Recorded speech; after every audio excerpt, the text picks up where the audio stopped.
Good morning and welcome to the Saturday tutorial for Informatics 1B. Hope you guys are all well rested. So if your design can't open, there's a very high chance that one of the lecturers or the kids marking, they will 100% try and open it with different things, even if we have to go into our digital forensics knowledge. Just use something like AFT, what's this, ATK manager, Imager, or whatever the case might be, just to figure out what you've done there.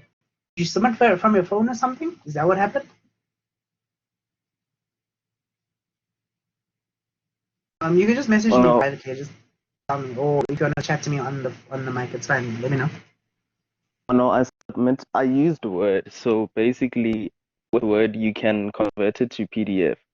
So when I converted it to PDF, I put it within the file which I was sending. I compressed it, then sent it. Then when I was done loading the folder, under the design, it seems like the size of the design is 0 KB. Then when I open into it, it gives me a directory to like my laptop to open the actual file.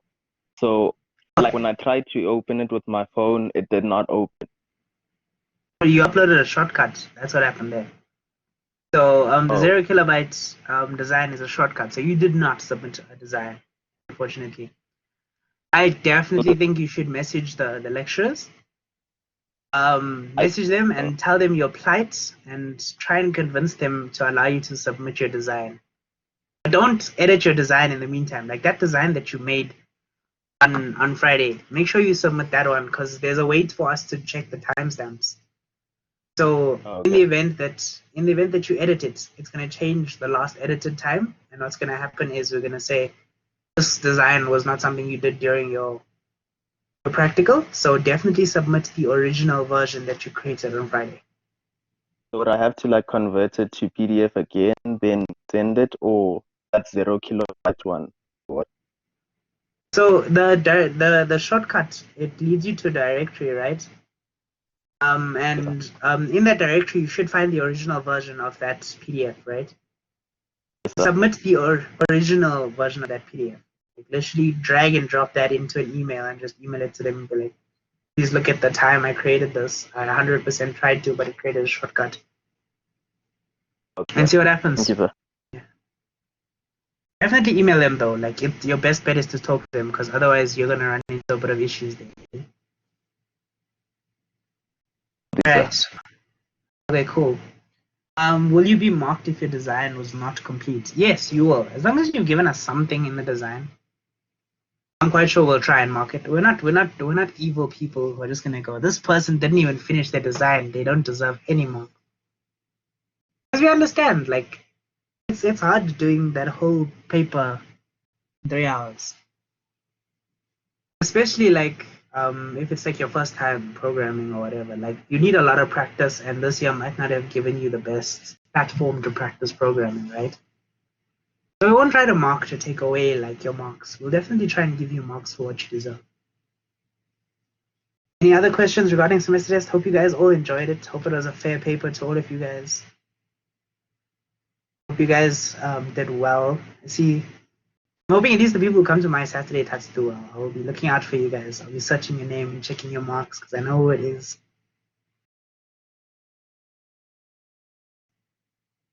Yeah, so that's that. Today I'm supposed to be doing a past paper with you guys apparently. Currently doing the 2018 SSA. That's the one you guys wanted me to do apparently.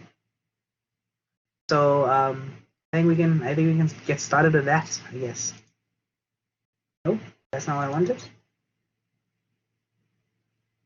That's definitely not what I wanted. Share screen, not share video. We're just gonna see my face and my hair because I just woke up. I was busy preparing for the lecture. Okay, let's do the screen. All right. So yes, now we have to do this. Let me go find this paper quickly. Here we go. I hope you guys can see everything. Is the Zoom fine? Are you guys comfortable with that? Just raise your hand if you can read writing. You read these instructions. Cool. Thank you so much. All right. So, all right. Thanks, guys. Appreciate it. Okay, cool. So, this was an SSA paper, right? SSA papers are known in the academy for being not more difficult, but obviously a little bit more tricky. And here's the reason why. Right. When the lecturers and people sit and try and put together your test, they put the obvious ones into your actual test, and all that's left in the SSA is the non-obvious stuff, which makes it a pretty rough paper to go through, right? And it's not one that you kind of want to do. So if you can avoid writing the SSA, I definitely recommend not writing SSA at the academy. The academy and the maths department, don't write SSAs from those two places. You will not be a happy person, right? Obviously, the assessors back then, etc., etc.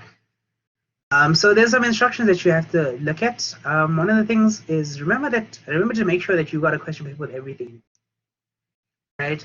Yes, it's online. You're downloading it, and obviously, if you downloaded the wrong one, then everybody else has. But the quicker you tell the lecturer that they put the wrong one up or whatever, the better for you, right? Because they will not extend the time. Well, they'll try not to, because I mean, it's just, especially for exams. Exams are properly done by but they looked at by the faculty, right? So try best not to do it. Now it says don't write in pencil. This year I'm sure you can scan. So obviously, if you scan, there's no way for you to change that scan later on and be like, this is what we submitted, because they'll just show you the scan that you gave them and be like, no, bro. So I think that's something just to keep in mind.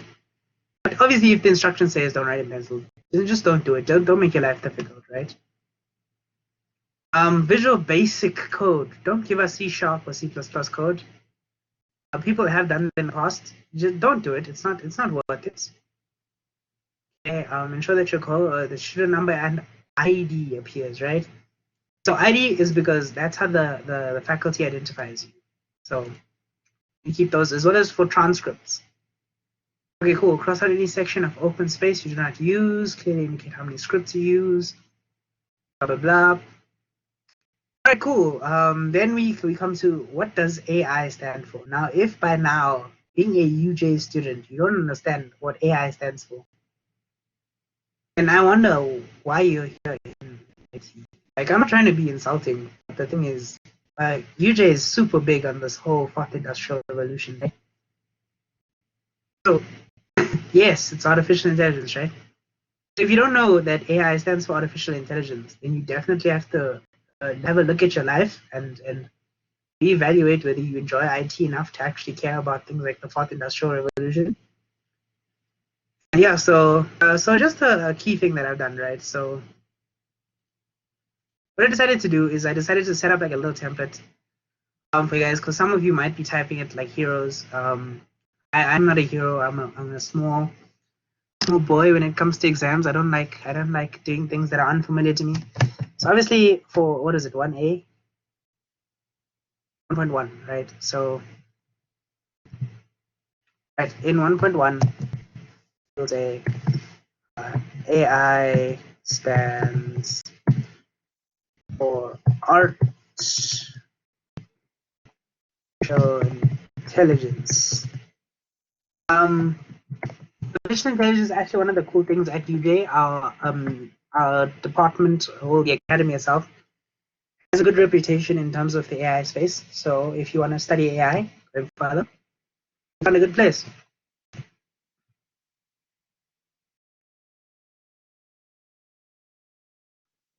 Okay, cool. Let's look at 1.2.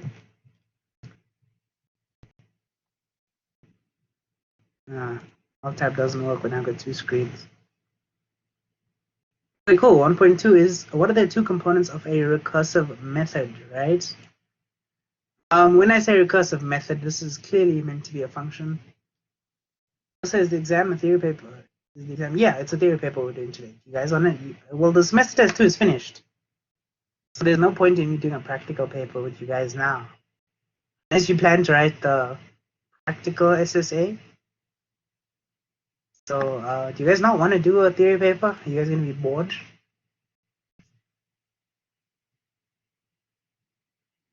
Yes, no, maybe.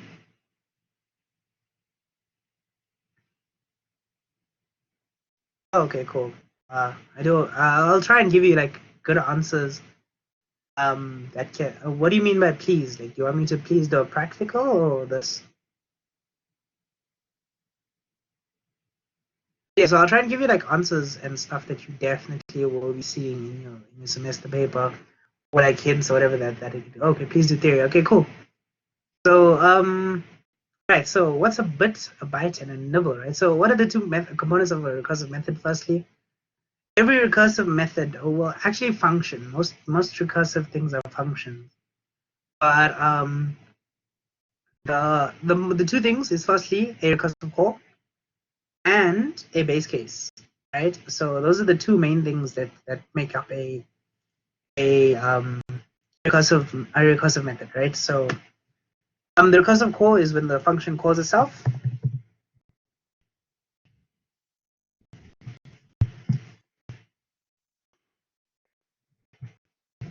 And base case. Now you will definitely be seeing a recursion later on in your prayers. You'll be seeing a recursion probably later on in your paper if they ask about it in 1.1. So those are the two things, right? Now, when you talk about a base case is how does the recursion stop? The recursive call is what makes it actually recursive, right? So those are the two things, like the two things inside an if statement. I mean, well, the two things that make a loop is something that changes, so some changing condition and a condition check, right? So those are like the things that make up a loop. So same kind of thing.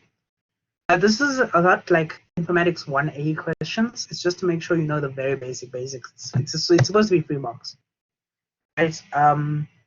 A bit, a byte, and a nibble, right? So these are units of memory in computer science and informatics.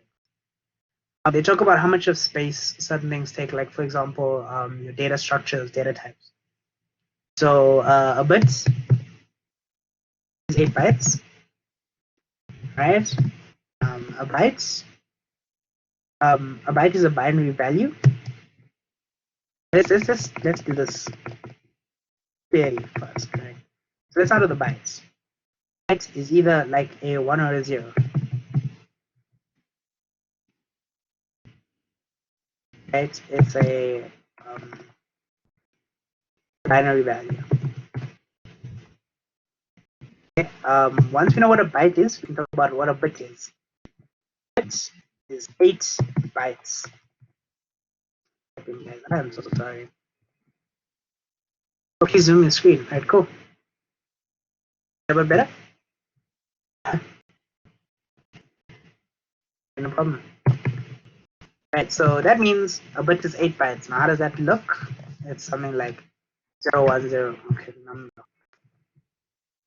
0, 1, 0, 0, all the way until 8. So 8 consecutive ones of these, right?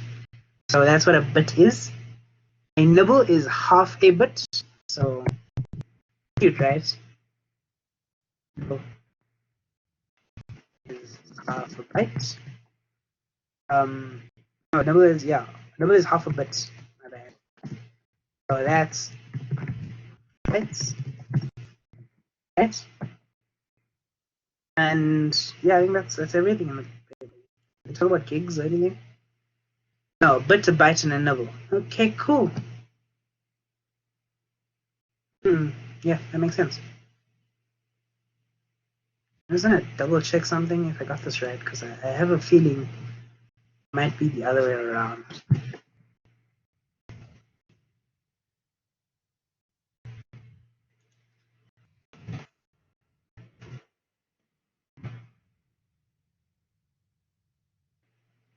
All right. So it seems I did mix them up a bit. And a bit is like which is actually the binary single 1 or 0, right? And a byte is 8 of those, and half a nibble is half a byte. That would make much more sense because a nibble is half a byte. This is actually a byte. I'm bad for getting them mixed around, guys.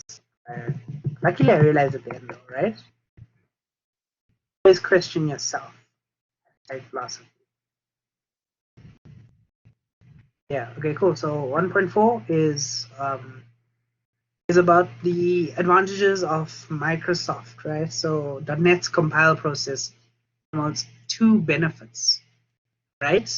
So what is .NET? .NET is essentially the framework that Microsoft runs on. Right? So you're talking about your Visual C#, your Visual Basic, your Visual C++. All of those are .NET compilers, and they promote 2 main benefits, right?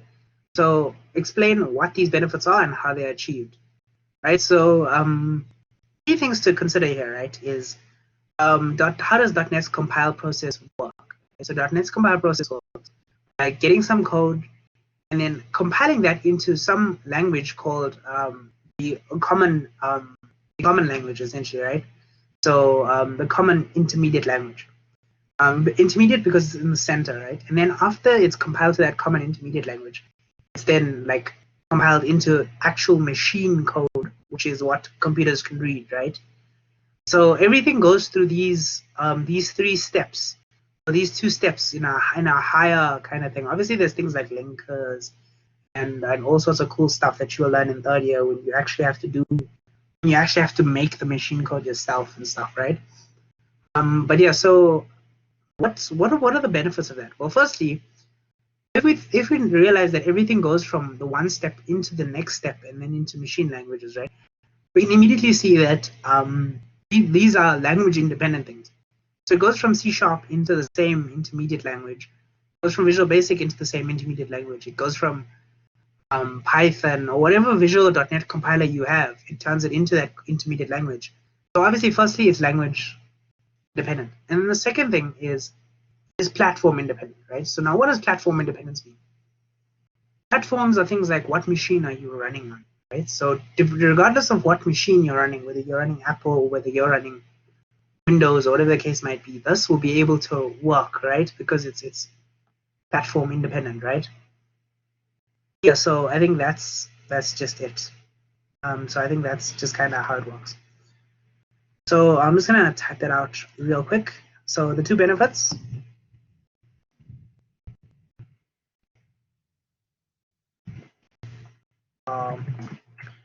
Language and platform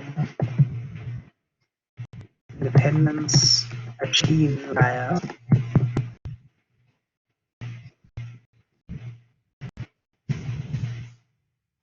.NET compile process.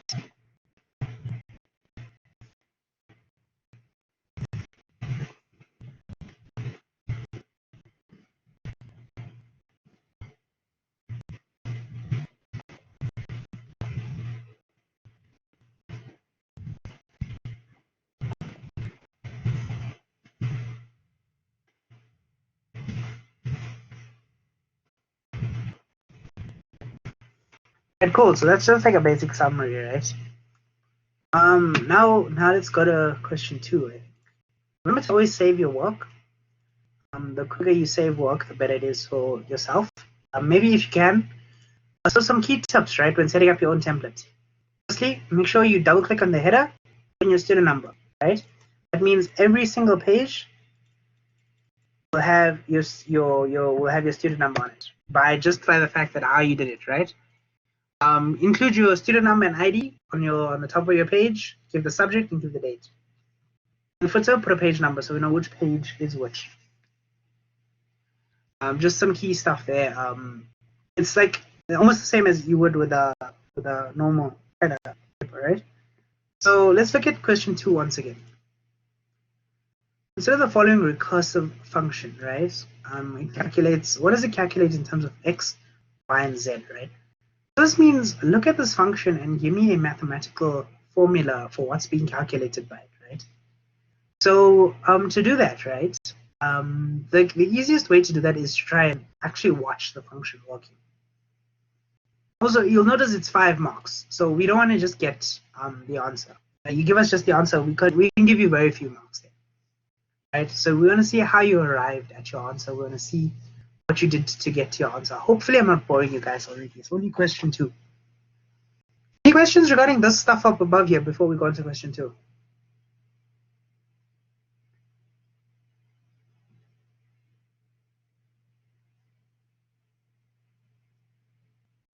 Okay, cool, no problem.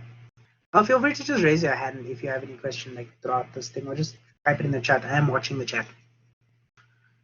And so to do this, the way I recommend doing it is, do you guys remember doing the whole recursion stack trace with a method, right? So remember in Infos 1A, where you guys did the whole recursion kind of table thing where you did the recursive call and you figured out what it did, right? So I think the best way to do this is to do that, because it kind of shows you exactly what's being calculated at each step. Using that, you can identify a pattern and then create a formula, right? So for this example, let's just choose y as 5, right? So we'll say y is equal to 5. If you look at this, we see that x and z are not really the things that determine how many times this function runs, right? Reason being, you know that as long as y is greater than if y is less than 1, then we return z. If it's not, then we just return -1. So we know that the actual control variable. I'm sure you'll be able to. You just have to scan. So this is a good question, right? So the question is, can I write an exam paper like I normally do with my design on paper, I assume, and then write that as your answers for the exam? The answer is yes. You should very likely be able to just scan your answers in the same way you did with semester test 1, if that was allowed. But they'll definitely, you should definitely ask the lecturers to make that available if it wasn't available for semester test 1, because depending on and make sure you do good quality pictures. Use a good quality scanning app. Like I know the Acrobat, the Adobe Scan app on your phone works pretty well, or something like the Microsoft Office Lens, or even the Cam Scanner, whatever the case, or whatever the one that the Academy likes right now. So all of those are really good for this. And yeah, so just make sure you do that, and make sure when you upload, you don't upload directly from your phone, because what it does is it strips it off its extension. And once something is stripped off its extension, we can't know how to open that, right? So make sure you transfer it to a computer and then upload from there. Does that make sense? Make sure you try before the time. Maybe just like the day before, whatever. Just try and scan a past paper. Make sure you know how it works. Make sure you know how easy it is. Make sure your phone has enough space. All of the settings are the way you want them to be, and everything that you wrote is readable. So maybe scan some handwritten stuff in the lighting conditions that you expect to be writing. Right, cool. So as we can see, that y is the thing that controls how many times this recursive function runs, right? So the only one we're going to substitute with a number is y, right? So let's start that up, right? So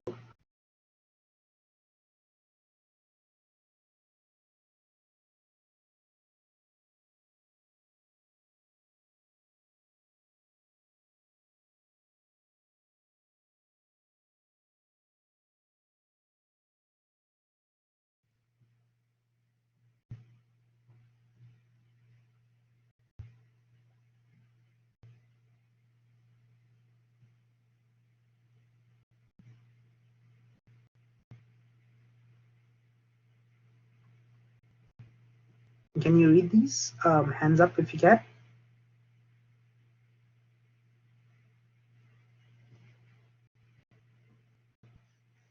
Okay, cool.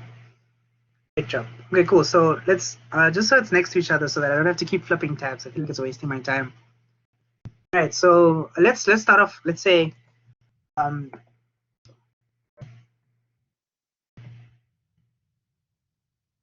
also choose a good font like Arial. Don't choose Calibri.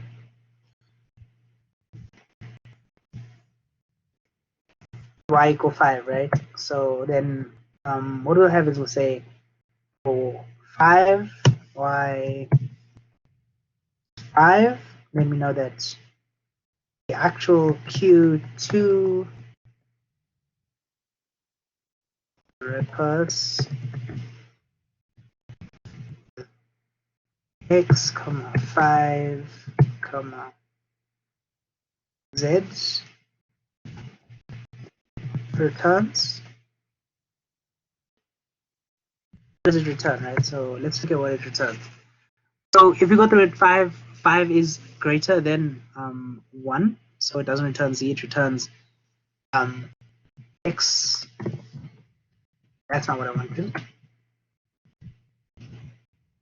X plus z times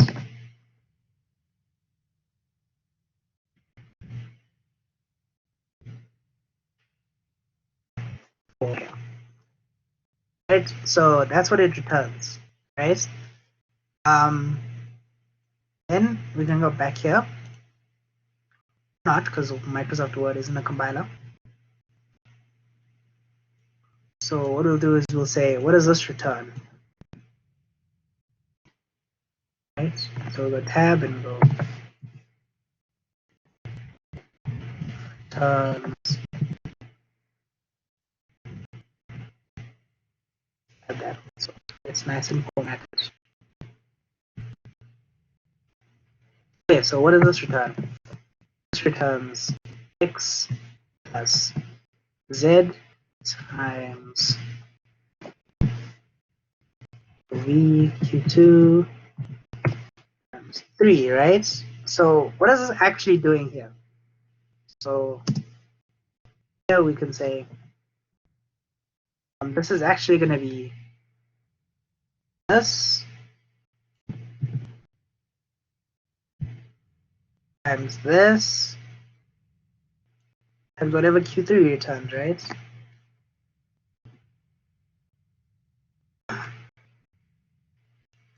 So let's be smart about this. I'm going to enter this here. Not. And we're going to go tab Control V Q2 because this is much easier to teach with paper because my typing speed is so slow. I hope you guys don't mind that. Okay, so this returns the same thing.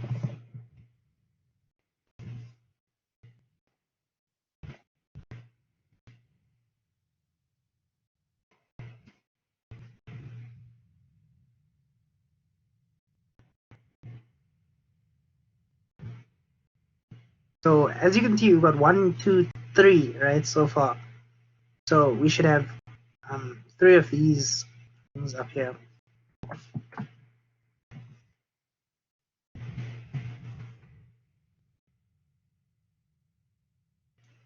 This one changes to 2. And oh yeah, I forgot to hit enter there. I should have made a table. A table would have worked nicely for this.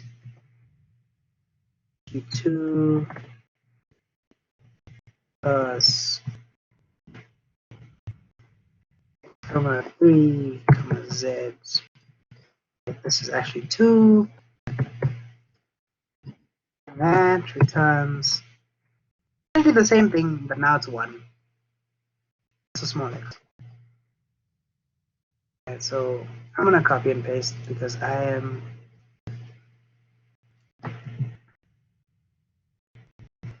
and this here, that's gonna be added to our list at the top there.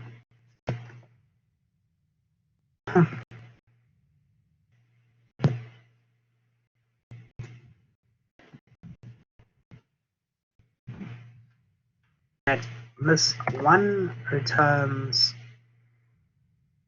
0.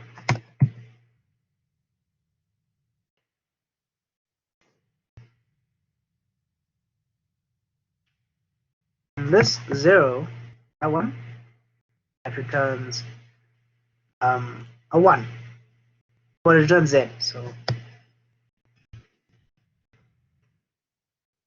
So it's gonna be z times 1 of those brackets times 2 of those brackets times 3 times 4 and times 5.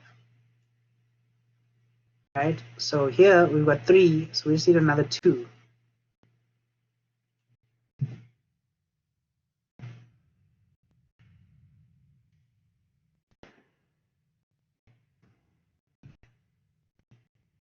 Okay, times 5 times z, right? So now that we know how that kind of worked, right? We can say 4 I equals 5.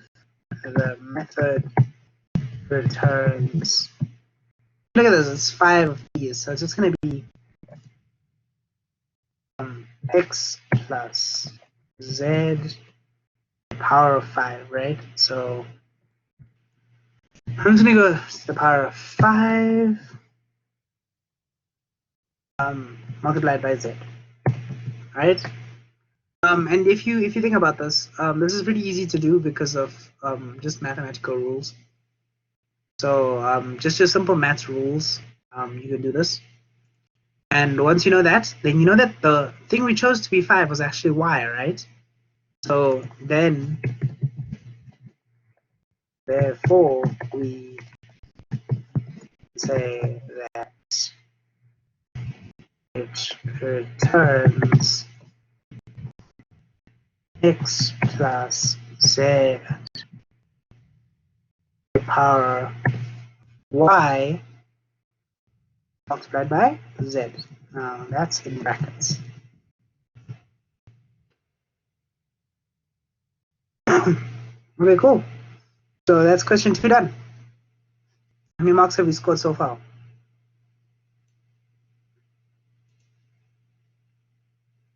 I'm just gonna quit my wallpaper. It seems to be making my computer lag. Alright, so question 2 gives us a solid 5, so we've got 10 plus 5, so far we've got 15, right? Out of how much? Out of 100. It's not a lot, right? But we're making good progress. We're making very good progress. Alright, let's get rid of that. Now question 3, right? Question 3, I'm going to use, I see the right side of question 2. Oh, sure. Like that. Actually, let me just make this bigger so you can see the whole thing.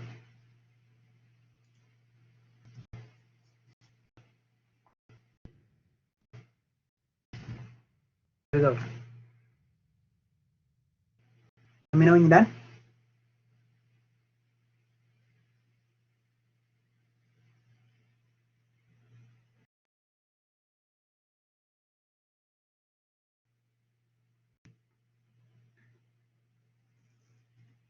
Any questions regarding this recursion problem?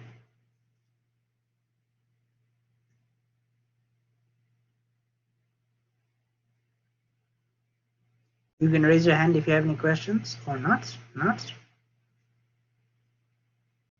Do we need to finish it? Yes. Yes, you do, because the question actually states that you need to give it in terms of x, y, and z, right? If you have the 5 up here, you haven't finished the question. So if you look at the question itself, it actually says, make sure calculate what it returns in terms of x, y, and z. Right? So you have to do that, unfortunately. Okay, cool. So I think that's done. Let's talk about the next thing. You guys can download this paper, so I'm just gonna move it. I'm gonna close it so that we don't have to see it the whole time. But let's see what it says, right? So first, it says consider a class called vehicle using UML notation taught to you in class. Show that you understand the concepts of inheritance by designing a UML class diagram that shows an inheritance relationship between vehicle and class A. Class A, which in turn has its own inheritance relationship with class V.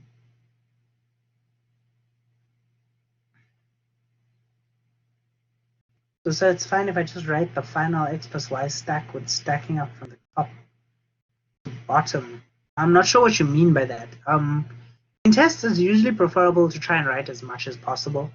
If you're running low on time, skip the stuff you definitely know is not going to give you marks. But in this case here, because if you make a mistake with your calculation, it can cost you, right? So try and show all of your actual working out. Hope that answers your question. Very cool. So for the UML, right? Firstly, we know that vehicle is going to be inherited by class A.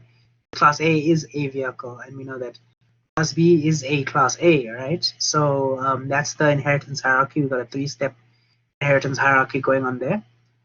Then what can we say from there? We can say that class A, so vehicle needs at least 2 attributes and 1 method, which is not a property method or a constructor, right? So, and obviously the appropriate inheritance relationship with class A. So that's 2 marks for that. Class A also has 2 attributes and 1 method. And class B has at least 2 attributes and 1 method. And I don't think they're talking about inherited methods here. So try to give each one its unique stuff, right? So I'm going to open up Lucidcharts quickly. That's my favorite UML tool. You guys can definitely use something like Dia or UMLit or Umlit. I don't know how to pronounce that. Yeah. So you should have a free trial version of this. If not, you can use something called draw.io, right? So draw.io, they have the same kind of thing as Lucidchart. They are free. So they are free, and it saves to your Google Drive. So whatever. Okay, so this is gonna make me want to sign in, do all sorts of random nonsense. I'm just gonna go create. Let's use the root folder. And there we go. So you got the same kind of stuff that's available. You see there's a UML tag here, which allows you to draw things and make lines. It's essentially Lucidchart for people who don't want to pay for Lucidchart, right? So I think I'll actually use draw.io just to show you guys how to use it. All right, so firstly, we know we've got vehicle. We know we've got class A. I got class B.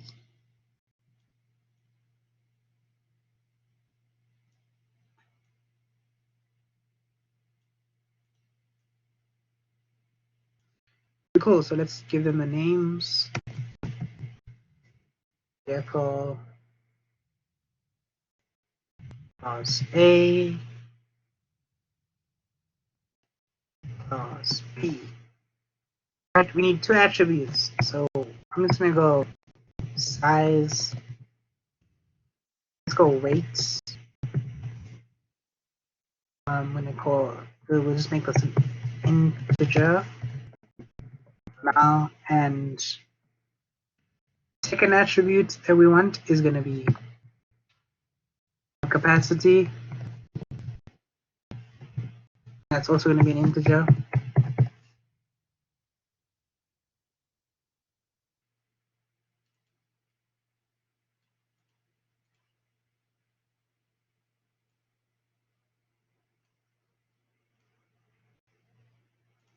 There we go. So that's how you make the size bigger. I did not know that.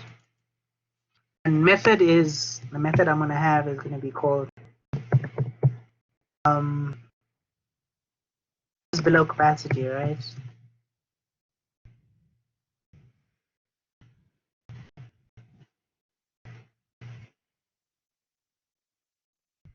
It's your naming convention. If you're using camel case like this, make sure you use camel case.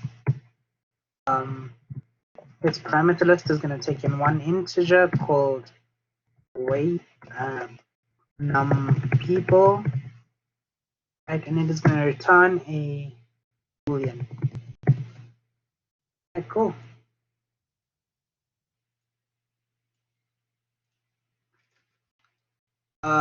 We know that vehicle gets a class A inherits from vehicle. So we're going to choose a nice arrow, straight line. All of these weird arrows. None of those are nice. Zoom in here with. See what we got.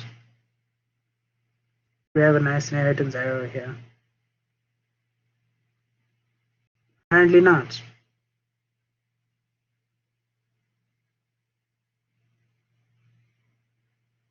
We have all of these cool stuff here, but none of the important things. Pretty weird.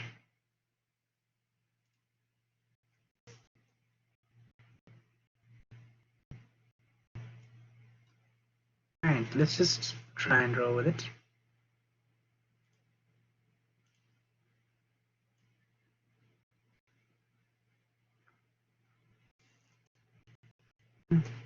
Find it somewhere here.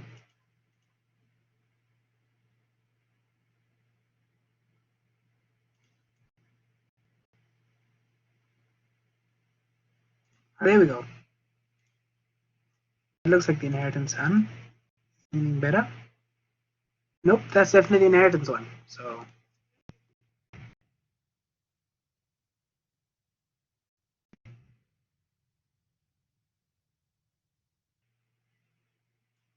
there we go. So class A is inheriting from vehicle, which and then class B inherits from class A. So let's talk about stuff that can go into class A, right? So let's assume class A is actually a different kind of vehicle, right? Let's call this a motorcycle, right? No, let's not call it a motorcycle.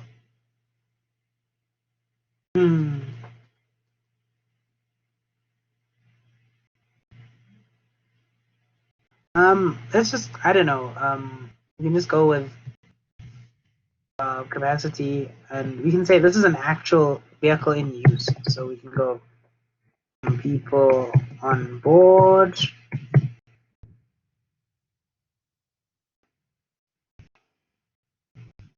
And again, if you can't get half people, right? And we're gonna have a fuel capacity, right? That's gonna be a double because you can't get half a liter of fuel.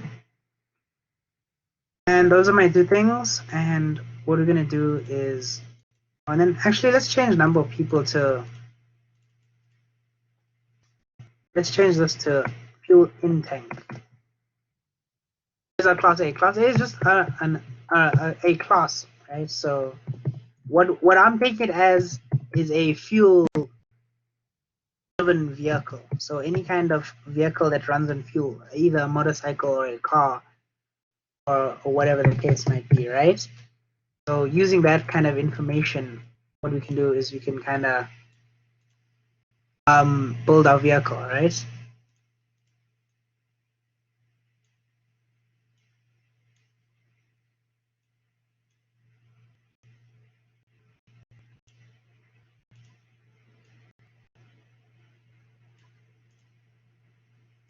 Okay, then the method is going to be is tank empty, right? And like always, this is going to be a boolean, right? But it's not going to take anything in, right? So then the final class is something that inherits from a fuel tank. So what we need to do here is we need to figure out something that can actually inherit from a fuel-driven car or motorcycle that has different attributes, right? So now we've actually got a proper fuel-driven car. So class B is here. Let's assume it's any other fuel-driven car. So we're gonna have a piston size, right? And that's gonna be a double. We're gonna have something called carbon emissions.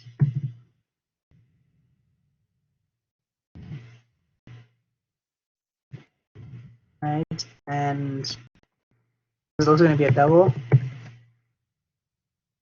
And then we'll have a method here called calculate.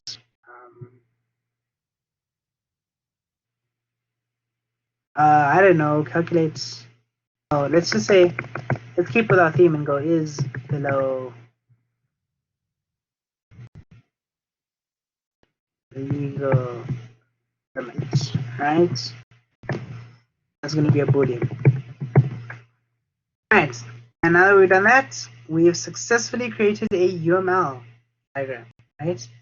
So what you can do is you can go File, Export as, I like PNG, Zoom, Selection Only, Transparent Backgrounds, to copy my diagram, the width. I'm not a crop, so we're just gonna try this first. File, save as, fm1b, fm1b, download. Right, I've got it nicely here. Then we can open up question 3.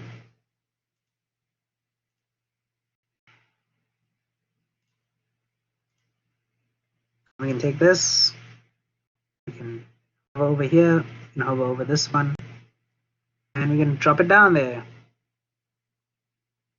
Okay, that's in question 2, so let's just control X that, so we don't do that. We can put it here. And ta-da, we now have a UML diagram inside question 3. This is question 3. I think it's 1.1. Right, and 3.1.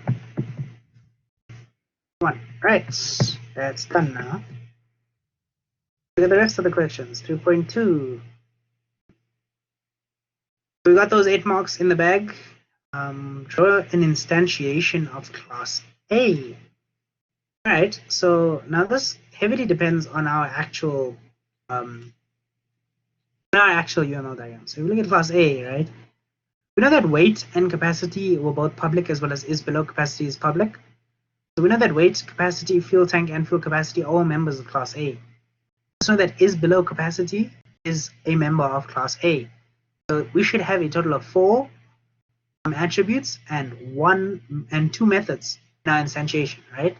So let's go back to thing and draw an instantiation. A new page. Instantiation is going to look very similar, I guess.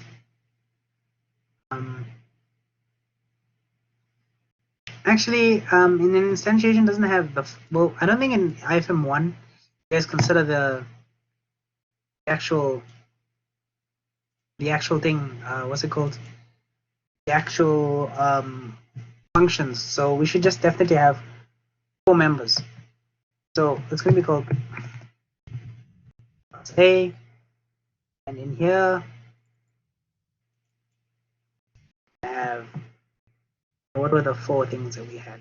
Page 1, weight and capacity. So let's go weight as the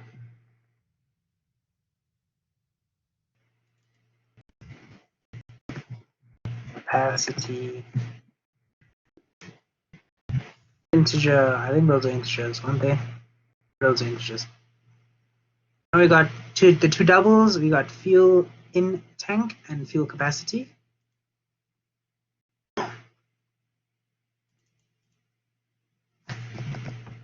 Jeez. Fuel in tank. That was a double. And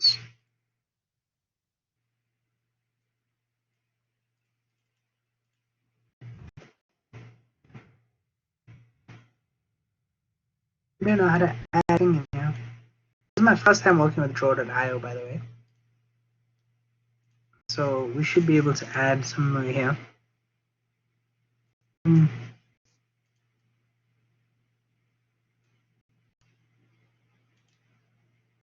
That was cool.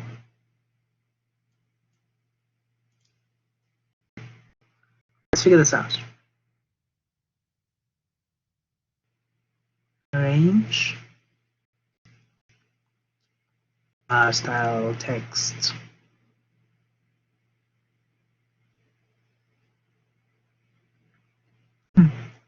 Weird.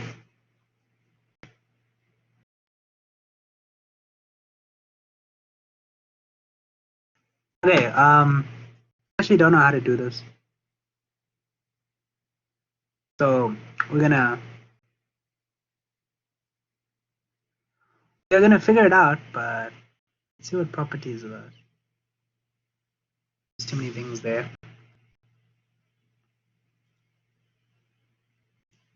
Oh, that works. And this one was hue opacity. And that was also double.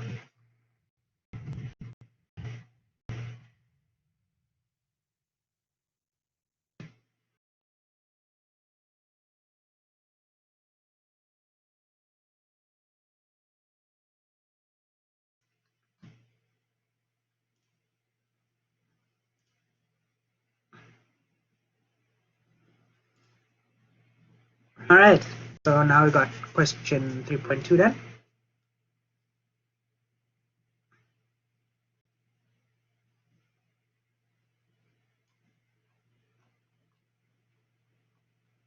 Yeah, I think I went to the wrong place.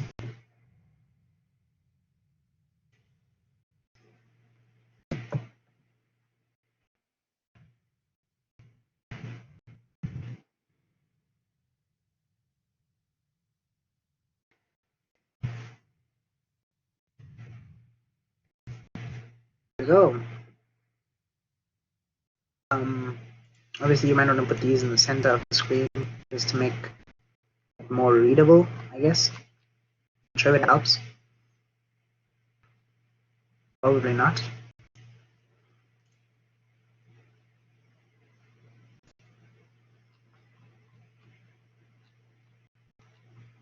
Where did it go? Oh geez, that's not the right thing to do.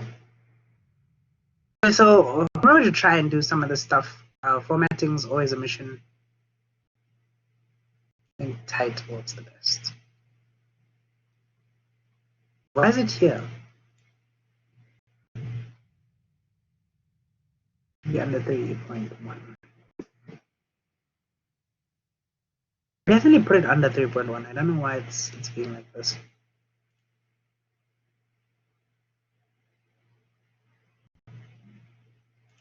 Up and bottom. I was just gone. Alright then. Why is it under question 6?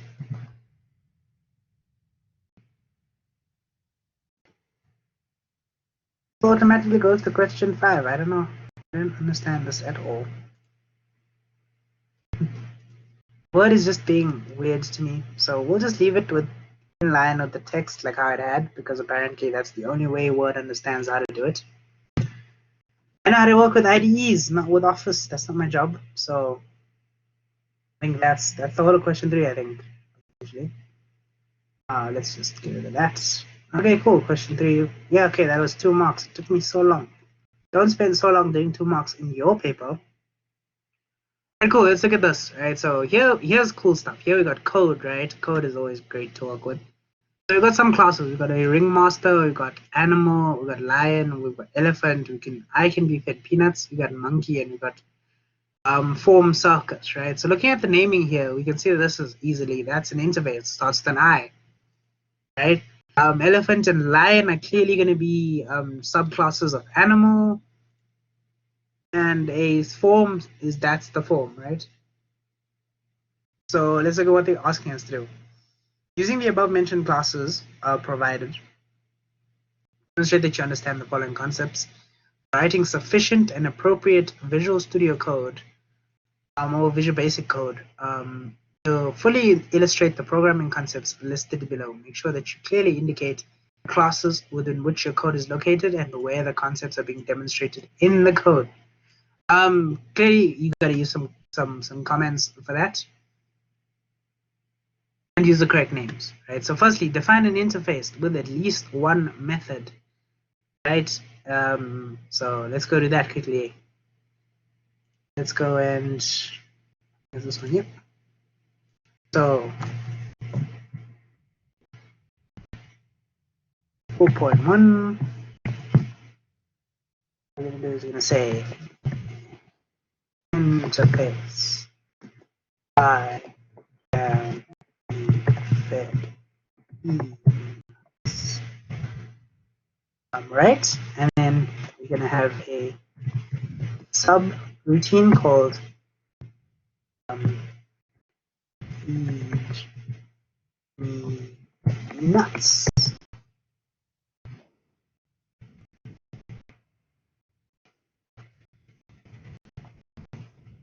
Right, so then you can have like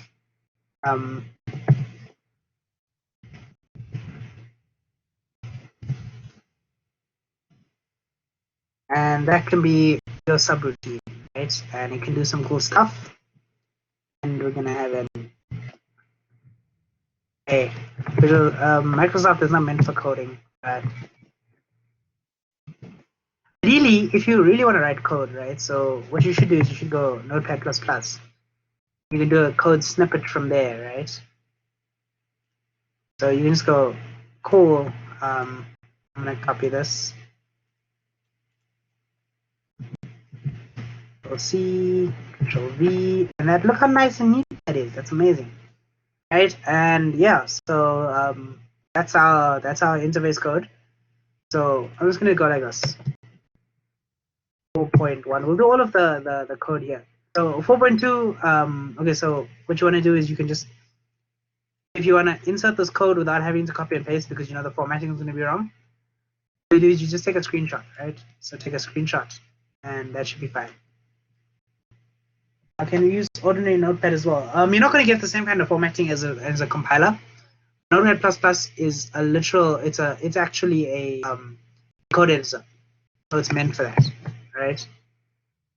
That's just the one thing that is meant. It's just set up for that kind of stuff. Look at that. So now we've got a nice little code bit there, and we can go. If your computer is fast enough to open Visual Studio and allow you to code out this stuff, that would probably be the best. But in the event that it's not the fastest computer that's in the world, right? Then it's Notepad++ will work definitely. So we have to now realize the interface. So now we've got a Peanut interface, and we need to implement it. So go back to Notepad++, and we know, okay, cool. It's code. Okay, I'm just gonna do it at the bottom so that we can actually still see the code we've written. So I'm gonna say, let's use elephant, right? So we can use elephant or monkey. I guess monkeys eat peanuts too. Yeah, I mean, who doesn't eat peanuts? Peanuts are pretty dope. Unless you're allergic, of course, then don't eat peanuts.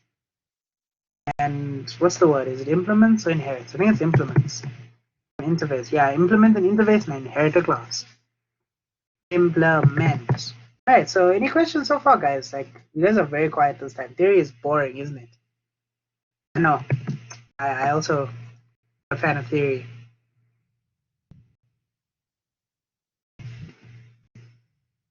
Okay, cool. Now, when something is implemented, it means immediately this function or subroutine needs to have some stuff done. So let's put a comment here and say state internal state, and we can say private int peanuts eaten. For now, as far as we've gone so far, right? Yes, I guess. It gets a bit more difficult later on when we hit the file stuff, right? So that's just the one thing that you need to remember.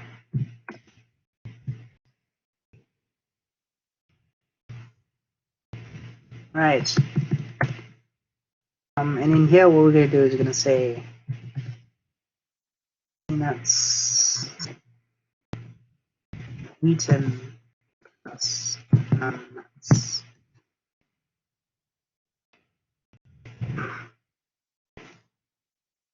Oh.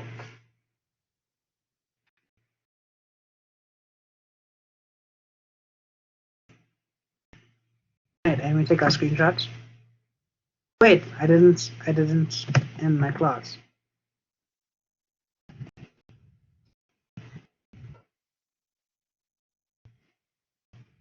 right? And that should definitely be sufficient code for 4.2.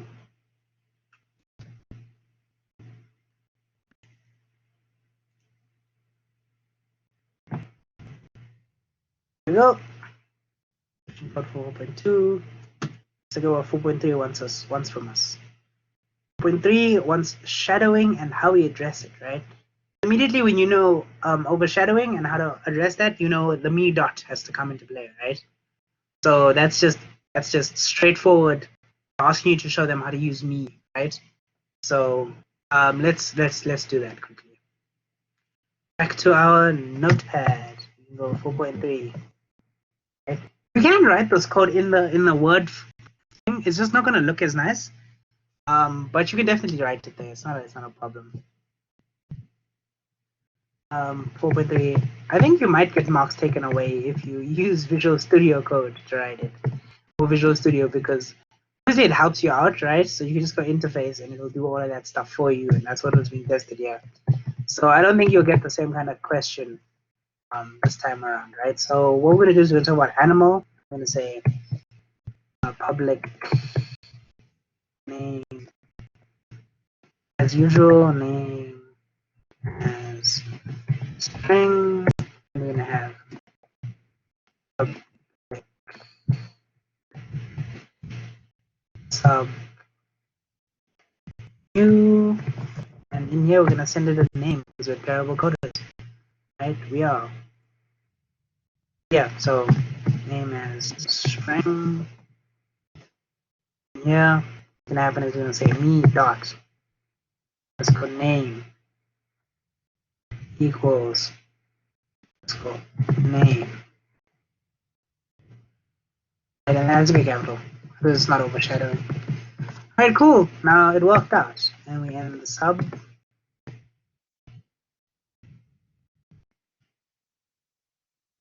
And then we end the class.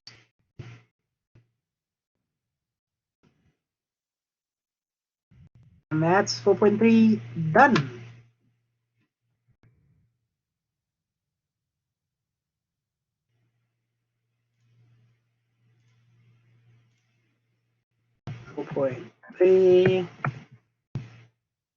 Oh, 1, 4.2, and 4.3 done. Is there any more of question 4 that we have to do? Where's my mouse? Oh, yes, there's actually quite a lot more. Okay, cool. So we've got a utility method that's used by a class derived from the current class. Okay, cool. So what does that mean? That means we need to have some inheritance going on, right?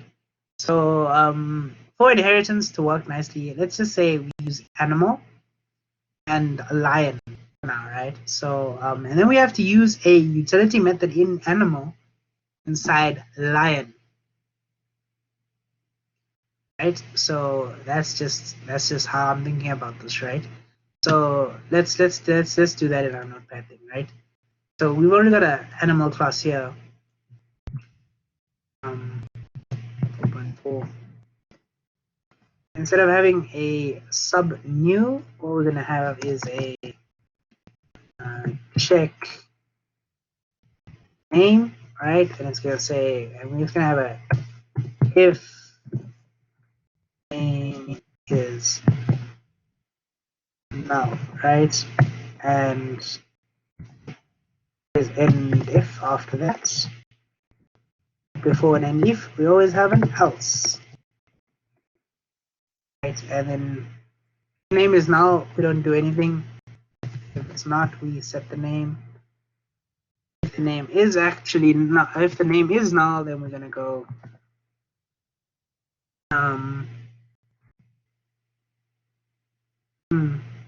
what can we do if the name is null? We'll just set the name to something standard.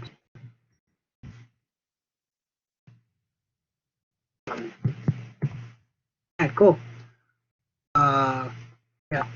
So now we've got a subroutine. Checks our name for us. So now let's inherit it into a different class, right? And the class I've chosen, we've got an elephant class already, so just will copy and paste that down. Right. Instead of implements, I can be fed peanuts. can also just add an inherit here.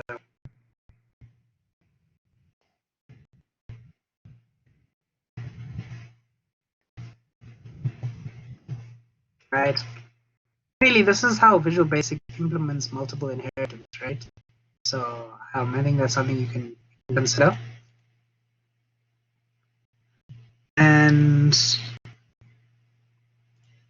it needs to go backwards there. And it's eaten. Put a name down here.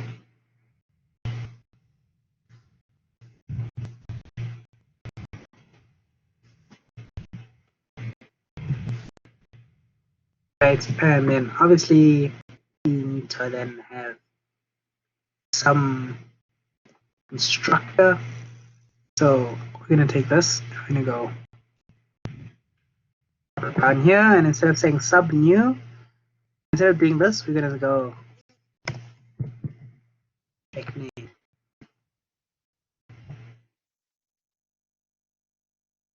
Right, and then here we're just gonna give it the name. So what's actually happening here, right? So firstly, we've got a sub new, which is taking in a name, and it's calling check name, but check name is not part of elephants. Check name happens to be part of animal, which it inherits from animal. So we've satisfied question 4.4 here. All right.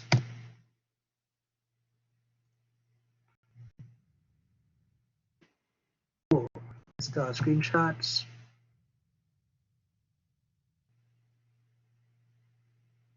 And that covers it. Okay, question 4.4 done.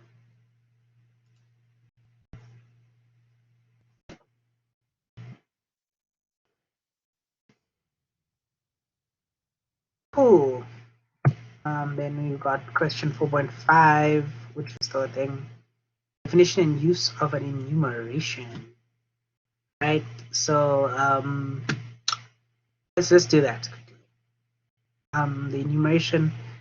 I feel like we're going to use a new class because otherwise typing out stuff for elephant is just going to be a mission. So all we're going to do is going to go public class monkey. Shouldn't the utility method be private? Yes, that's actually a great spot. Good job. So you definitely need to make that private. But if we make it private, will it be visible to the inherited class?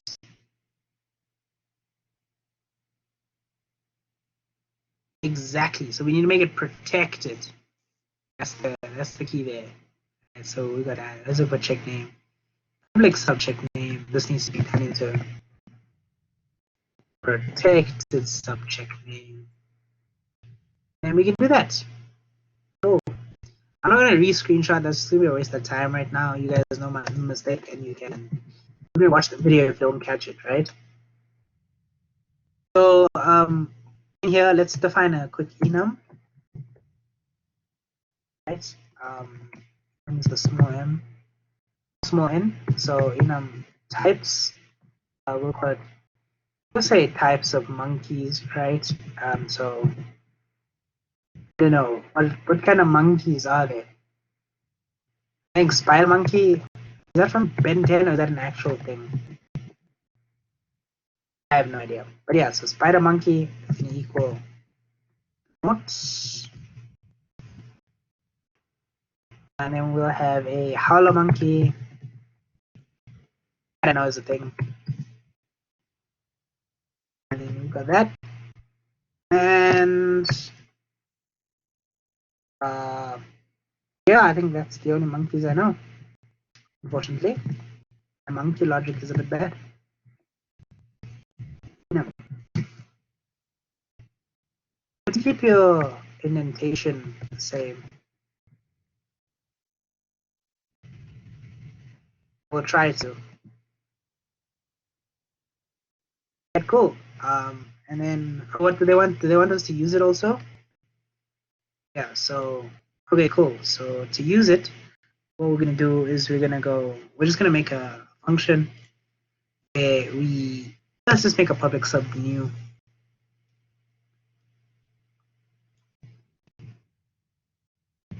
instead of name as string, we're gonna have type, right? What is line 54? Line 54 is the class definition for monkey. Imagine this would be much easier to read if it was in Visual Studio.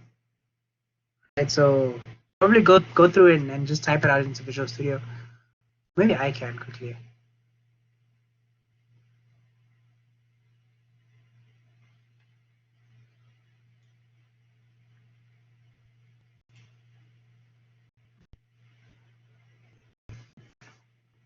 Come on.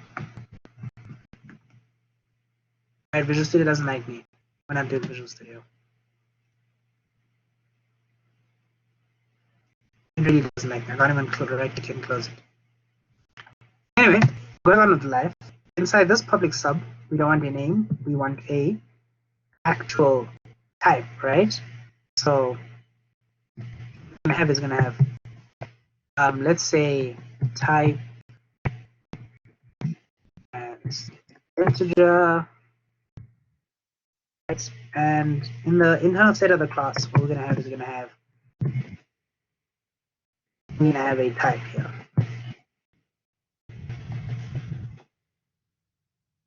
Right, cool. So now we got a type there. It's best to stay away from words like type. Those are actual keywords in Visual Studio's environment. So maybe just go monkey type or something like that, right? So in this public sub, new, what we're going to do is we're going to say type is equal to actual types. Yeah, so so if it's 1, right, so then we know that it's going to be if it's 0, we'll say it's going to turn it into spider monkey. So we're going to go type equal to types dot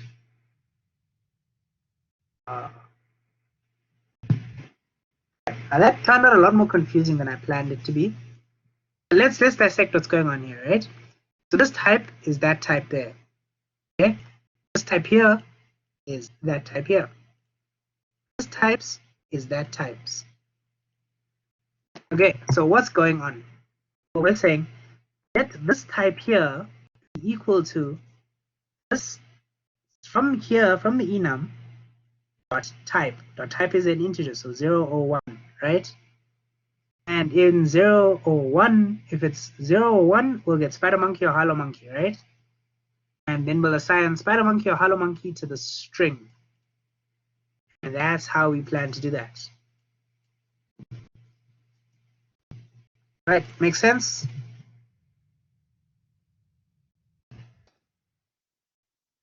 Cool, that's our use of enumeration.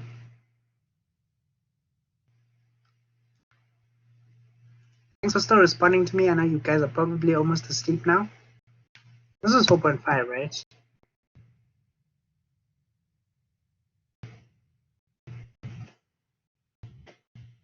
I think I still got one more. Pretty weird. And 6.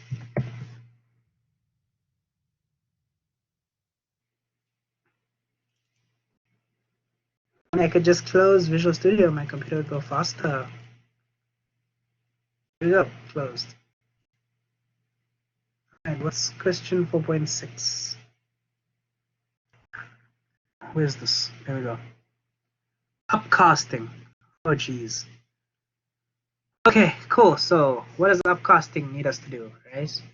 So what we're gonna do is we're gonna create a bunch of animals, we're gonna create an elephant, and we're gonna put the elephant into our animal. Right, let's do that quickly inside here. Put in the form, because they gave us that. Right, so we're gonna go like yes. Oh yeah, I didn't separate this. This is 4.5, right? 4.6.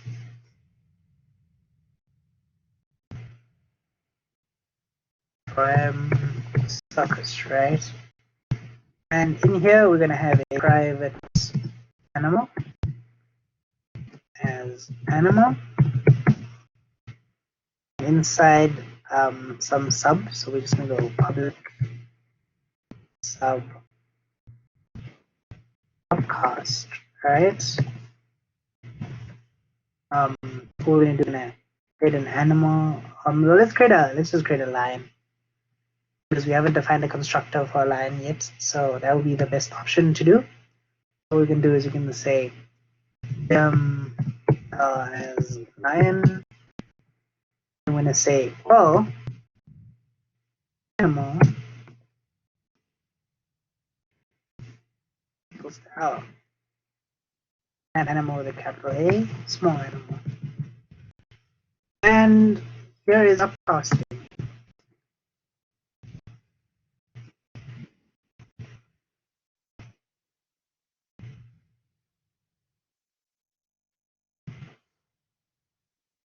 For it to be proper upcasting, we have to go new.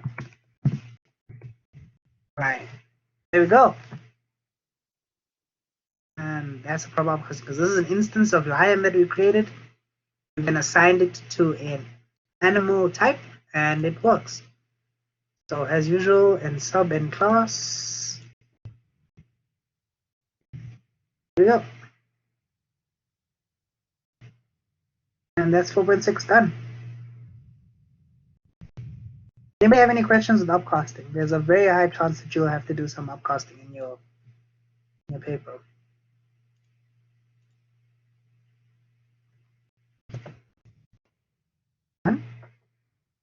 No problem. So no need for creating an array. Well, they didn't say you had to upcast to an array. So they just said you had to upcast. I did an upcast. So if they ask you to upcast an array, then you will have to upcast to the array. I feel like this is more sound code, in my opinion. Right? Yep. You could have easily turned this into an array. You just had to put some brackets over here and then index in here. So then that would have been fine. You could have definitely done that. Right, you could have definitely done that. Get back to this, question 5. Ooh, collision handling. Right, so hands up. Who wants me to do collision handling at the end of the paper? Because I feel like, oh wait, let me do a poll. Let me see if I can do a poll.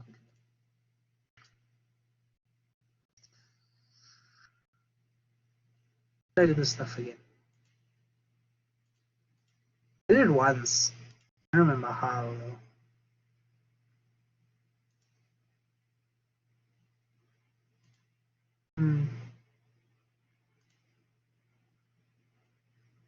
There we go, polling.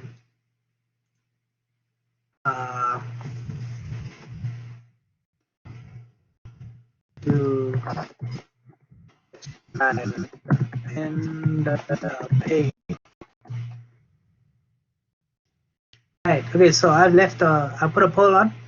And vote whether you want me to do it now or later, because I don't think you guys have learned this. So I might have to go into a bit of detail for you guys to actually understand what's happening here, right?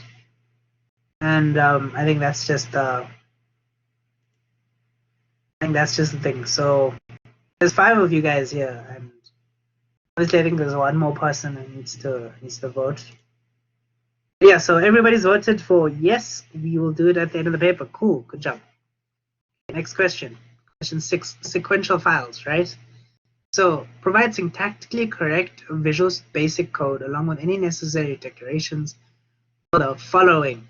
Okay, so they gave us some file stuff here. So we've got a file stream, we've got a binary formatter, we've got a private constant file location, right?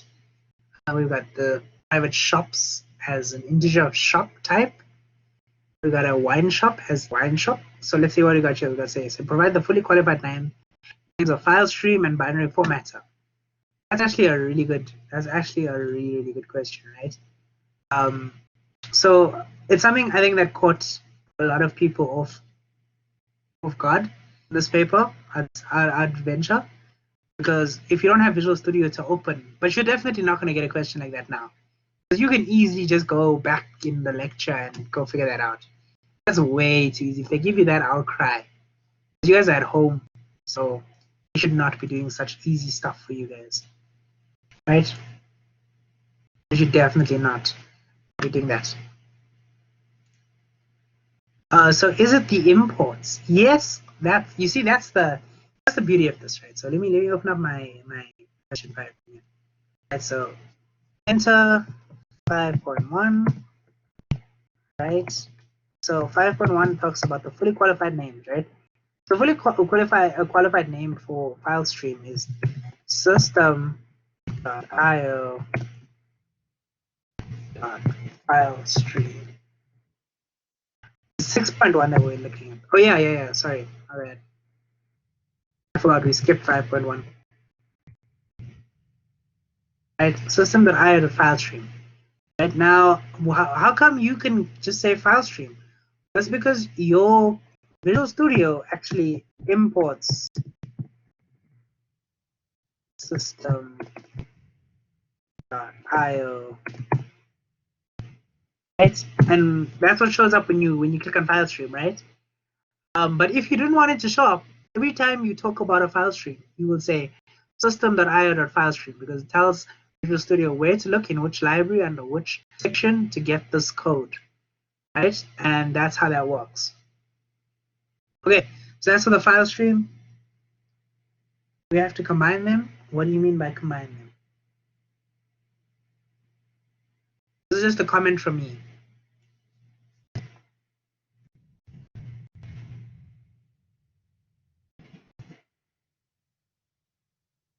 I'm not quite understanding what you mean by combining them. Which one do you write? The one that I've got left here. So system.runtime serialize serialization format. 6.1 actually. So for 6.1 we've got system.io.filestream and we've got system.runtime.serialization.formatters, right?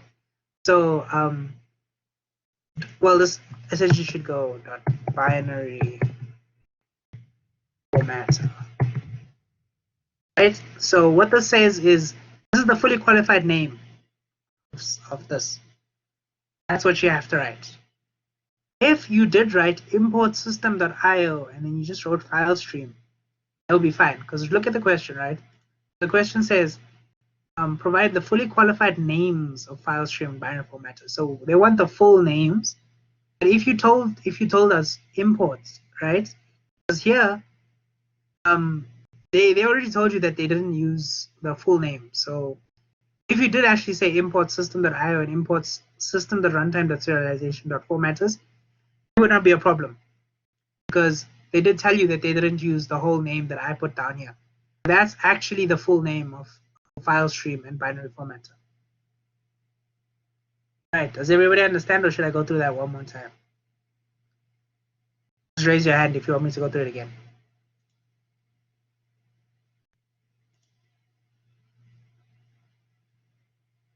All right, so everybody got that one. Cool. Let's go 6.2.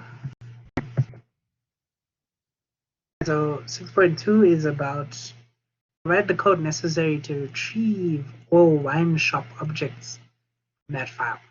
So first thing, we know that there's many shops in the file, right?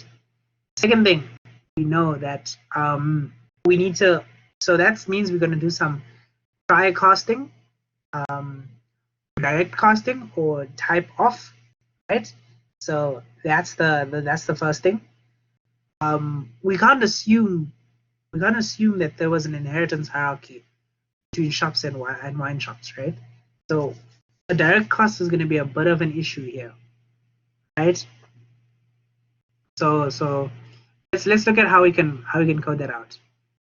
Back to Notepad, I guess. So now we're done with all of this stuff. So let's delete that. Damn, my computer's frozen.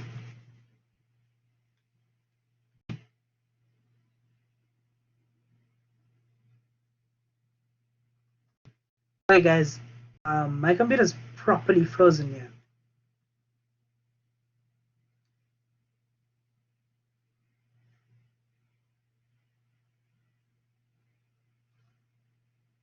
Wow.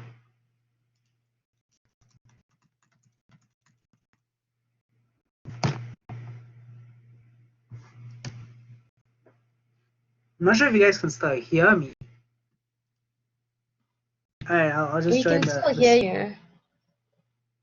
That's crazy. My computer's properly frozen. Like I can't move my mouse at all. I'm just gonna quickly restart and come back to the tut. Just don't leave, I guess, because if you leave, it might close and I might not be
Alright, sorry about that, guys. Can you guys hear me?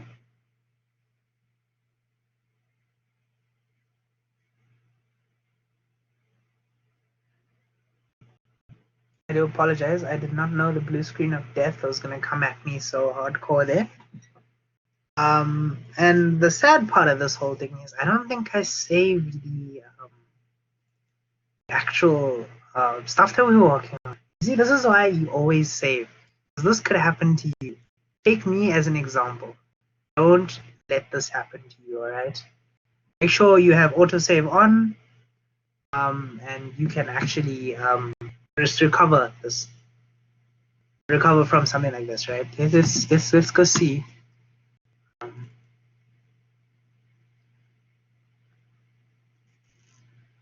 Right. Let's search up what.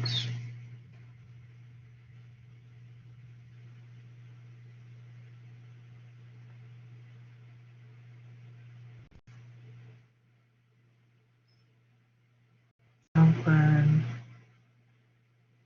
Let's try and find the recent stuff. Cover unsaved files. And there's nothing. There is nothing. So we're just gonna go forth and imagine that we did all of that stuff previously.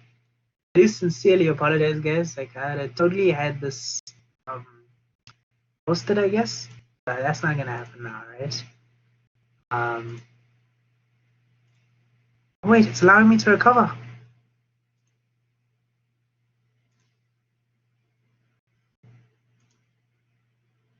Is it? Might be. Oh yes. Thank God for Microsoft Word's auto recovery feature. They're the best. Alright, cool. We got our stuff back. We haven't done we're missing question 6.1. Otherwise, it is all working. It's all working here. Let me just share my screen once more.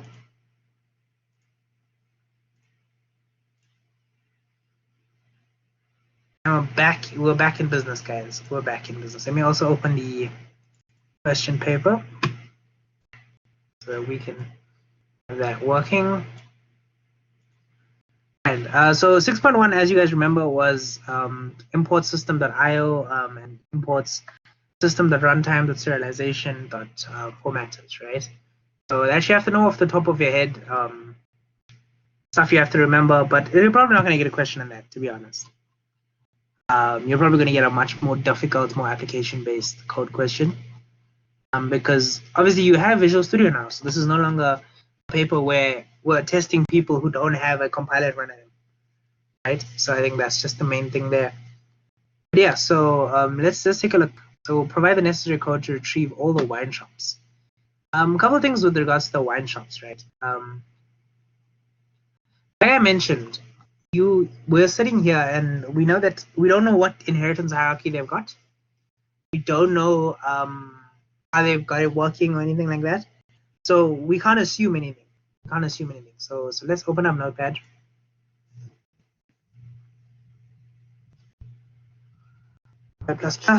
We'll add a new file.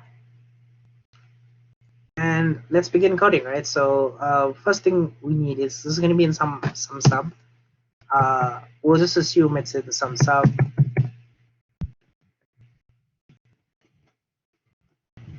Okay, so the first things first is the file stream, right? So fs, which they've declared for us. We're gonna declare our own fs, right? So we got a fs. We're just gonna make sure it is a new file that we instantiated. New file stream, right? And if you remember, right? So who can tell me what goes into the actual parameters in a file stream? In the meantime, I'm gonna do the same thing on my binary formatter.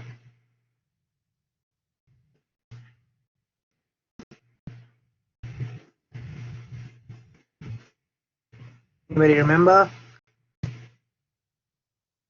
Location, file mode, and file access. Good job. So the first thing we have to put in is file location, which they declared for us. It was file lock. The file mode is going to be reading or access, right? So so here's the thing with the file mode, right? So file mode, when you open it in Visual Studio, it'll give you like a bunch of options. So actually what's happening here, I'll show you guys now. I'll show you guys by the documentation. File mode.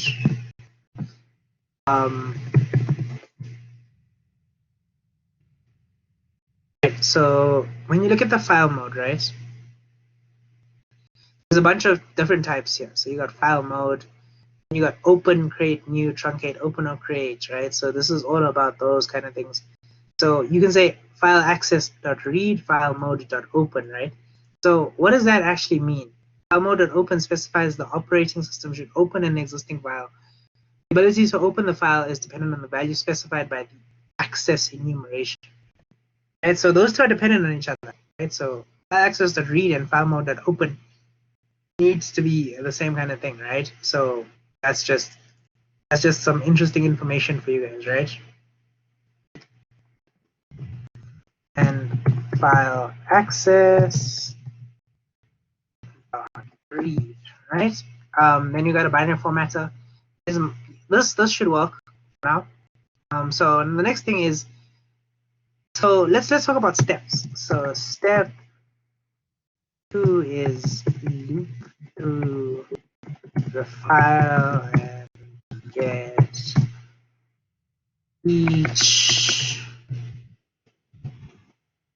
object, right? So that's gonna be one of the things we have to do. So let's start that off. So we're gonna go while, I have to use brackets here, fs position, right? So while the current position is less than the length, so while there's still more to traverse, right? Then we can do some stuff. The first thing we're gonna do is create a wine shop.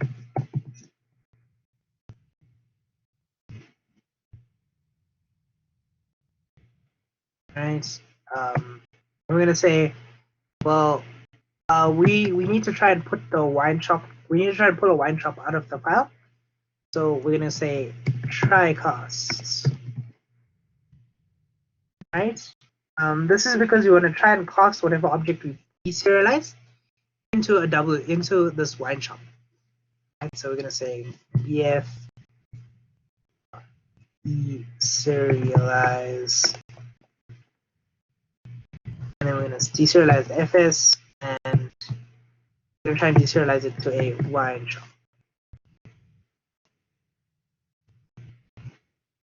Cool. So what is this done? This is saying, okay, deserialize the next object in the file stream, try and turn it into a wine shop, and then cast that into that, right? So that's one of the things we're gonna do. So once you've done that, right, you're gonna say, well, if not w is nothing, then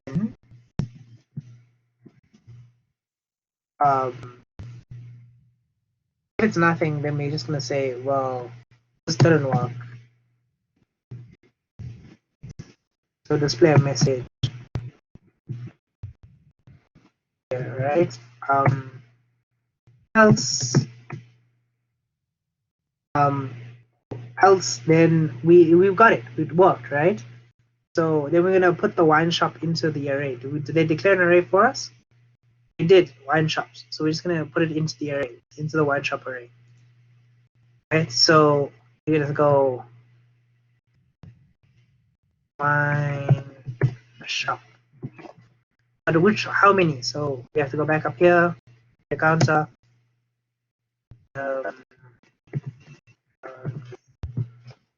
Integer equals 0. Right? If not, wait, actually this did work. if it is not nothing, then it did work. So my bad. X Control V plus plus equals 1. There's no semicolon, there's no C sharp. And we're going to say sharp count equals to W. Stored into those. Cool. Then we end the while loop because we're done now. Right? The other thing you can do is you can do a try cast here. So try, right? And then after try comes a catch.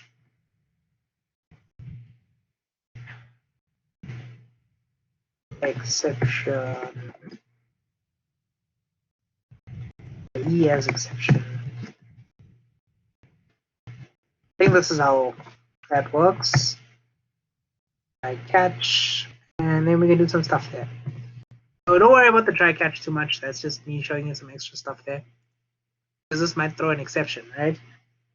So yeah, there we go. End while, and now that that's worked, we need to close our stuff down.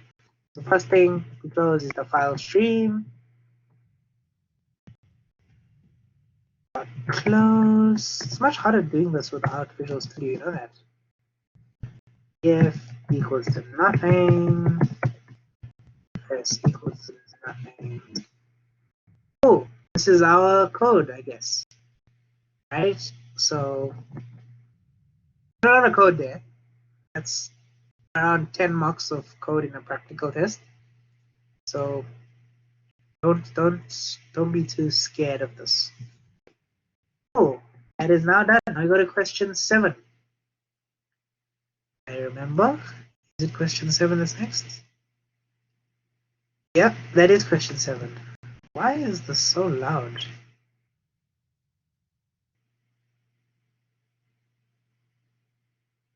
I don't know what's eating my RAM yet, but something's definitely giving my computer a bit of a run for its money. Any questions with regards to that file question? Anything? Why didn't you include fs done nothing? If you don't include fs done nothing, would you lose marks? Yes, yes you would, because you have to clean up after yourself, man. Always have to clean up after yourself. Okay, let's look at 7.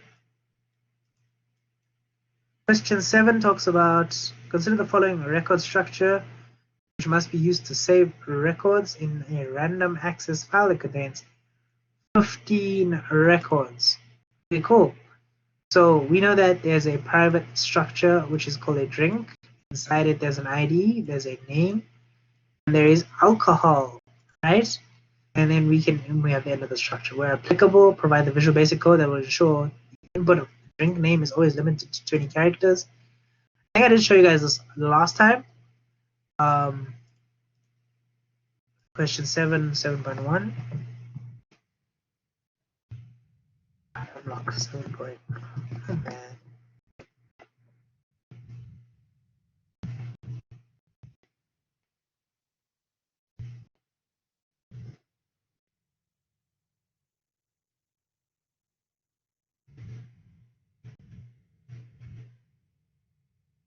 I don't know what's going on with that. Anyway, it's actually VB fixed string, right? So it is VB fixed string length 20. Right, that's 7.1. 7.2 is the question for 7.2. I think we have to calculate the thing, if I remember. Yeah.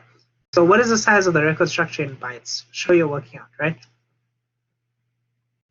So the first things first, right? ID is 4 because it's an integer. Integer takes 4 bytes. A name is going to be, is it 4 bytes or 4 bits? I don't remember. It's the unit of stuff is 4. Alright, so name is a string. We know that it's going to be 20 characters long. So each character is going to be 1 byte, right?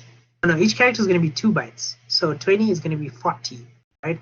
So 40 for that, and alcohol is going to be a double, which is twice as much as an integer, right? So that's going to be 8.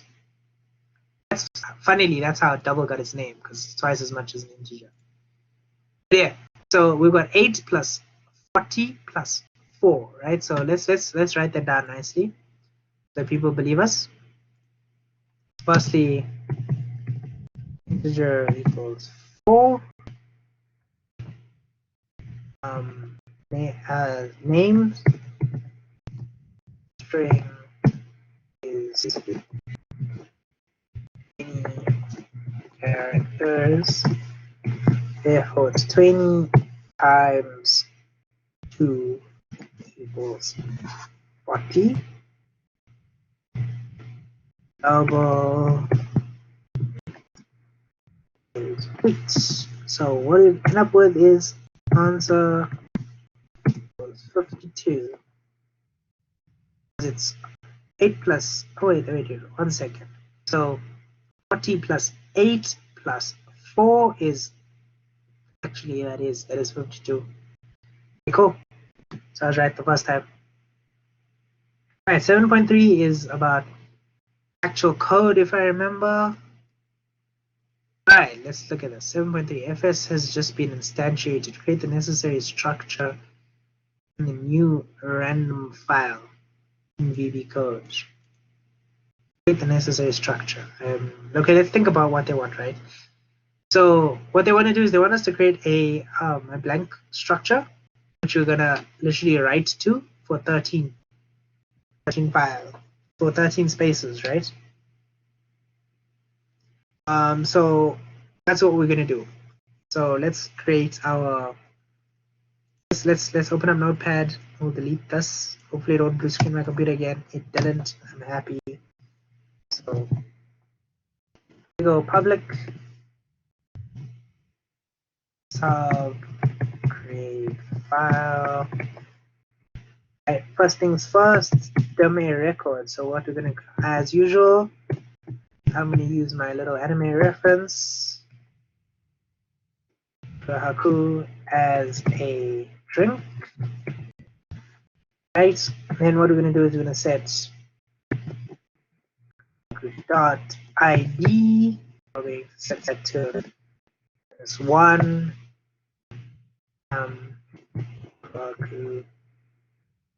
Name is going to be equal to space 20, right? And then we're going to go Haku alcohol 100. So cool, like that. Right. Yeah, so this is a double, that's an integer, and that's that. All done. I've instantiated that, right? So the first things first is we create outstream. I think they did say that it was created. Let me just make sure. FS has just been create the necessary structure and explain. Okay, cool. There we go. So create the necessary structure in the new random file access. Okay, so in the so we're creating the, what they mean by structure here is we are creating the structure of the file, right? So we're not creating a blank record only for like the program. What we're doing is we're writing it to the file so that the file has places for all of the different records, right? We get some kind of structure. So we actually do have to write it down.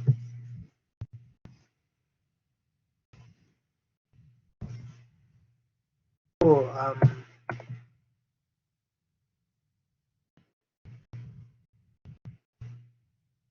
What was it? I don't think they gave us a file name here. Oh well, whatevs. We're just gonna go with our guts. I'm gonna say it's Q7.ifm. Wait, they probably didn't give it to us because it's been instantiated. So that would make sense, yeah. So what we're gonna do is we're gonna say W equals new binary writer. And send it fs. Let's say fs dot set len. It's gonna be, how many we're gonna put here? Well, we know that that needs to hold 15 records. Okay, cool. So we're gonna multiply it by 15. It's gonna be 15 times 52, right? I'm not doing that in my head. Visual Studio will do it for me. 4 times integer equals to 0. To 14. Then what we do is we have to seek, right? So are you guys following so far? Like, I am managing with this boring stuff that I'm doing. Stuff that you've already done in actual code. Right, cool. Are you getting value from this, or am I just talking nonsense and you guys are gonna go and have to relearn this anyway?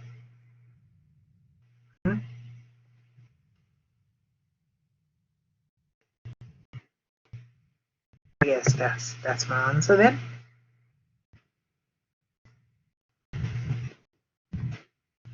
W dot right. So much value. Okay, cool. As long as you're understanding what's happening here. Dot ID. Right, and obviously name and the alcohol. And now we've done that, right? So it's, well, next I in this case. Cool, then as usual, fs.close fs nothing w equal to, let me know if there's something that let me know if you spot something wrong, because I did something wrong and let's see who gets it, right? Oh, pw is equal to nothing. Oh, it's 100 because 100 is a double value. Even though that's technically integer, if you wanted to make sure, let's go with that. I think alcohol represents the alcohol percentage. So if that's the percentage of alcohol in here, then this drink is really strong, right? Yeah. Who spotted the problem? Who spotted the problem?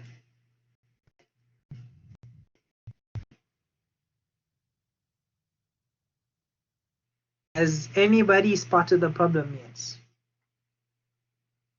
Do you guys do it all just like this? Is this exactly the same as how you guys do it? Put your hand up if you realize there's a problem.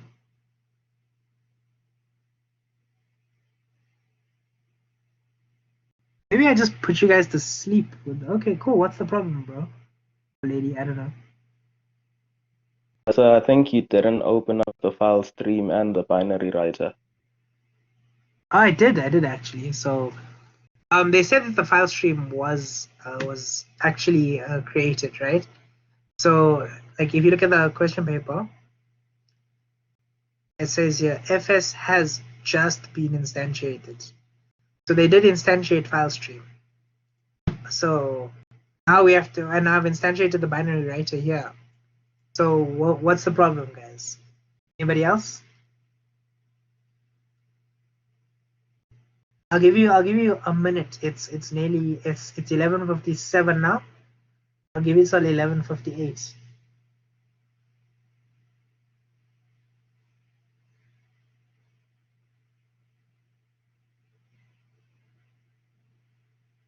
Take a guess, guys. It might be easier than you guys think. I know you guys do this every day, even on the days you're not coding. That's how, oh, well, I hope you do this every single day. Something really important missing that's a part of your daily life.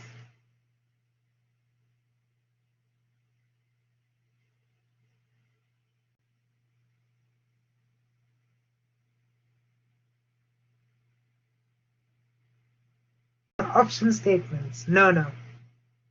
Please have those there though.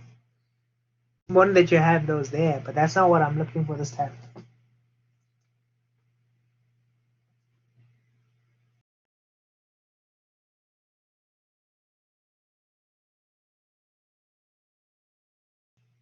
Right, it's 58. What was missing was fs.flush, guys. You guys don't flush when you go to the bathroom. I'm disappointed.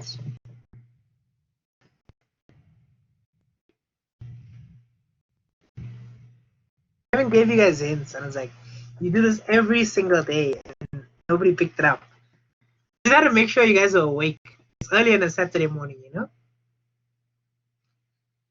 Alright, cool. So that's the code for that question there. Done and complete.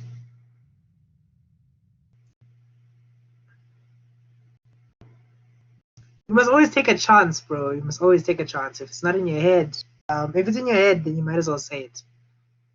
Right? Yeah, that's the rule. This is 7.3. Cool. That's 7.3 done. 7.4. Let's talk about 7.4. Explain the role of prime number division remainder hashing in random access files. When is it used, and what weaknesses exist in using this particular hashing algorithm? Okay, cool. First, can somebody tell me what prime number division remainder hashing is?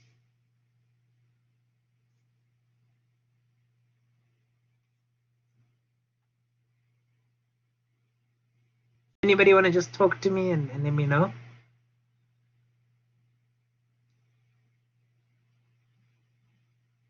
Find the file position, a hash function. Okay, cool. So it's the hash function, right? Is that hash function we always write for random access files?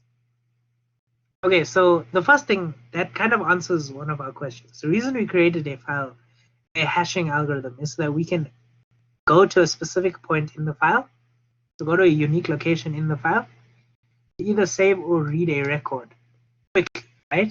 So that's the first answer. Wow, well, what is its explain its role? So that's its role. So when is it used? When you need to find a record or a record's position inside a file, right? And what weakness does it exist? What weakness exists in this particular hashing algorithm? Well, hashes are a function that allows you to map one thing to another thing, right? And if you want a one-to-one mapping. If you don't have a one-to-one mapping, you have something called collisions, and that's the main weakness with this, right? So let's see if I can just kind of draw this for you out quickly, how hashing works and why that's a weakness. This is going to be really relevant to my next explanation. Geez, that was tiny. Here we go.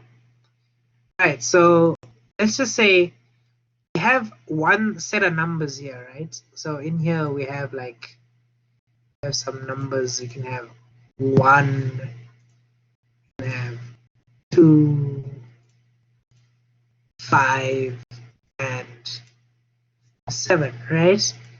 And then we have another set of values here.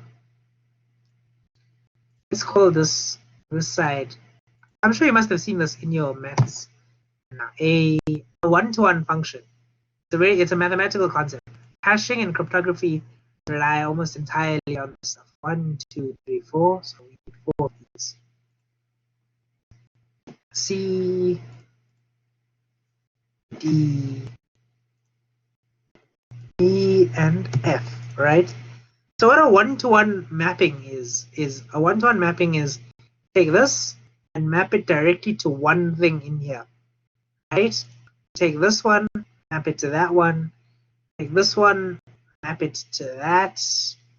This one, map it to this one, right? So there's apparently a bit more than I intended to create here, right? This is one-to-one, where every single one of these maps to exactly one of those, right? So that's one-to-one hashing. That's a one-to-one relationship, essentially. Something that wouldn't be a one-to-one relationship is if you have something like this. right, where they both hit here, and that's called a collision.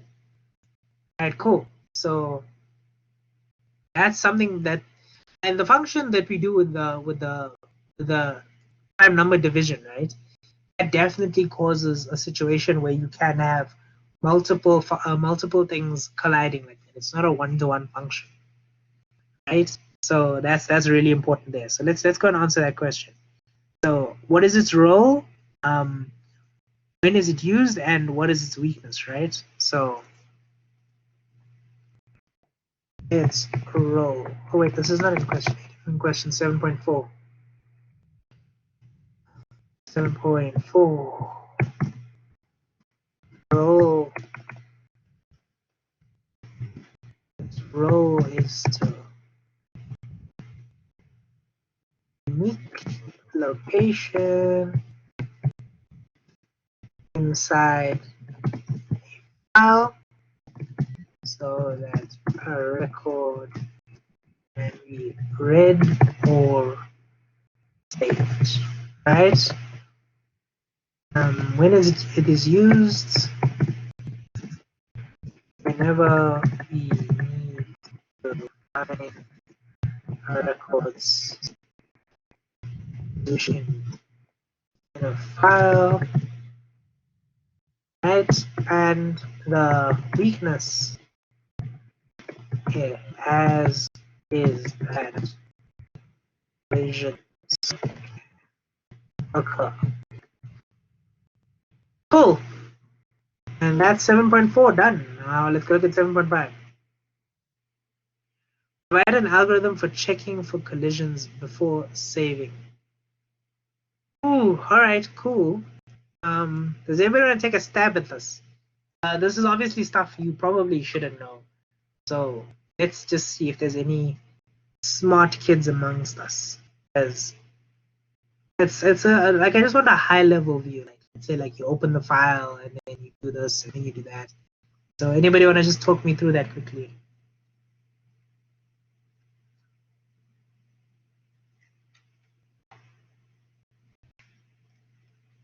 No?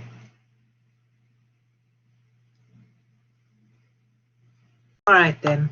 That's fine. What would the return be?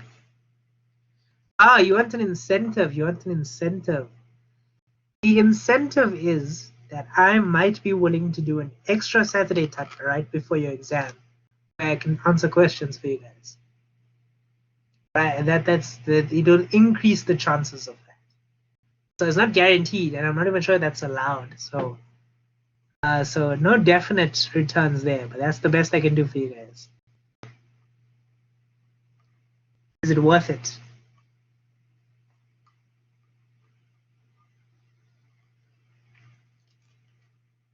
I guess not. All right, yeah, speak to me. So I'm just trying.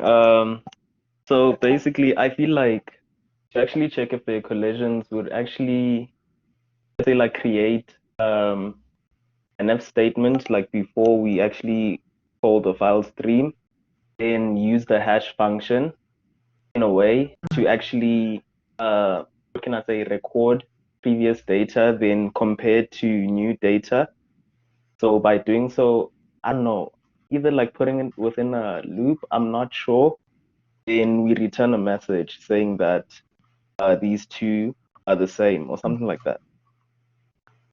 Very close actually. Like that's like 80% correct. You would have gotten most of the marks for the out of this 5. So just because you understand like how files work and how file streams work, you would have gotten definitely quite a bit of the marks, right? So let's talk about what you were trying to say there, right? So going a bit more in depth into this, we can go 7.5.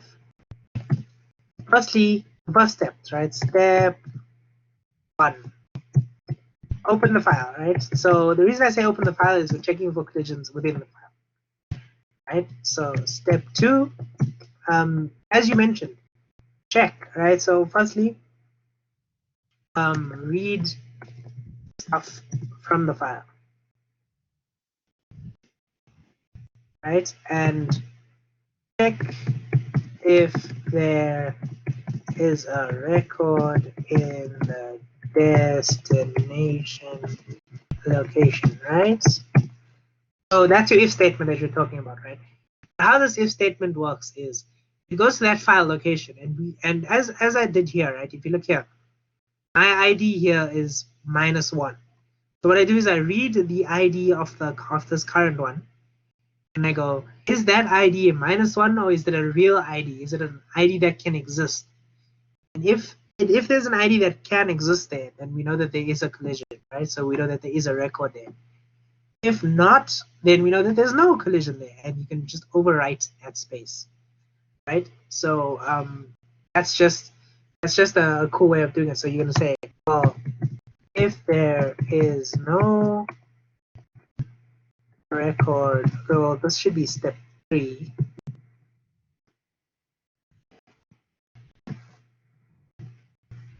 And write to the file, else from the user. Here we go. And that is 5 marks. 1, 2, 3, and then obviously this one here. I guess you just get your 5 marks from that, right? So there we go. Yes, it's 1, 2, 3, 4, 5. Here we go. And let's look for question 8. Hello. Yes, speak to me. So, how would we actually check for the other positions, like position 1, 2, 3, if they are collisions? What do you mean?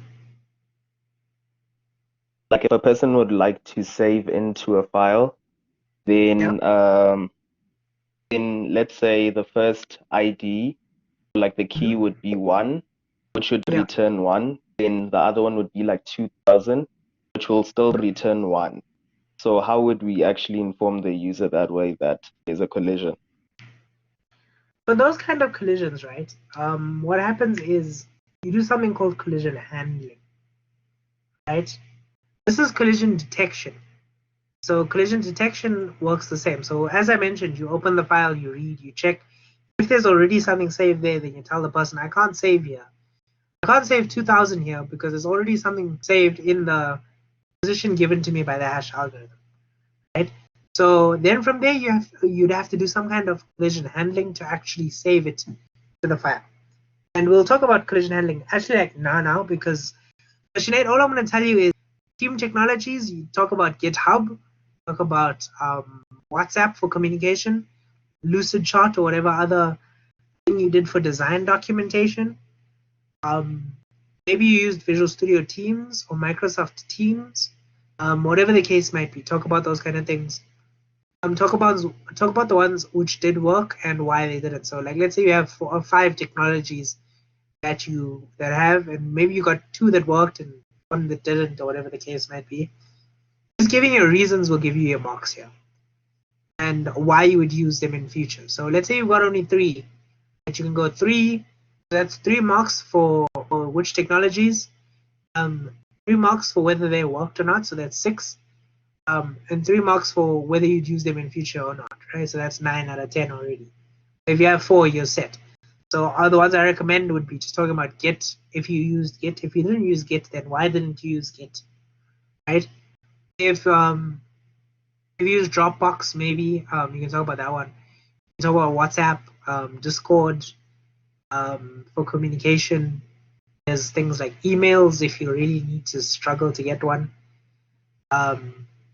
Drive, Google Drive, all of those things, right? So talk about those things here. That's 3 marks essentially. That 10 marks is 3 marks if you get there.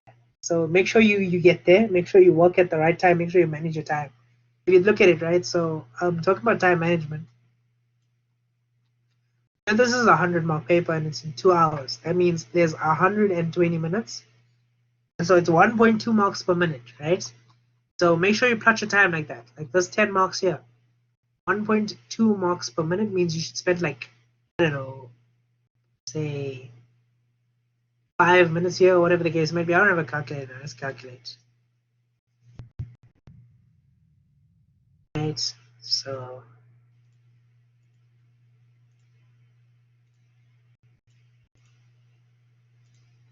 no, it's not 102.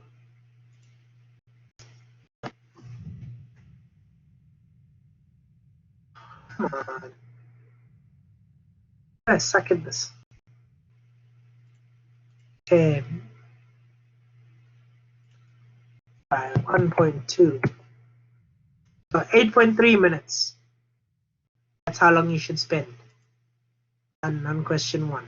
Alright, cool. So just make sure you manage your time appropriately. Save some time at the end to read and make sure you've answered every question and whatever the case may be. Okay, cool. So back to collision handling. Alright, I don't have the luxury of slides to give you this kind of a talk. So what we're going to do is we're going to use Lucidchart, right? So because I like drawing things, and I'm hoping I can explain to you guys better by drawing things.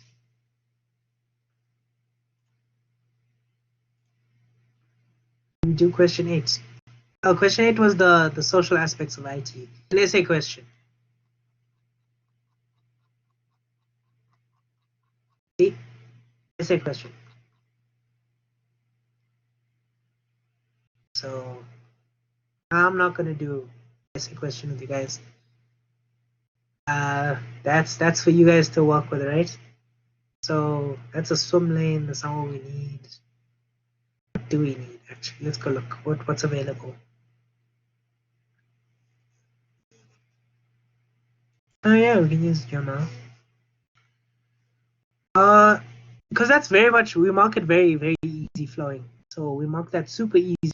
So if you just give us your 3 technologies, why it worked for you, why it didn't work for you, if it makes sense, we give you all of the marks you need.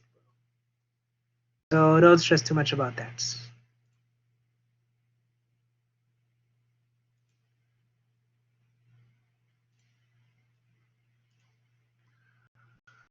All right, cool. Let's get some tables going.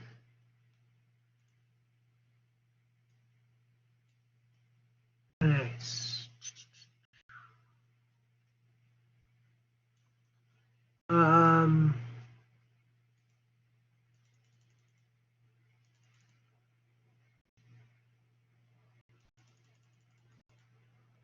Okay, we're just gonna call this my file, right?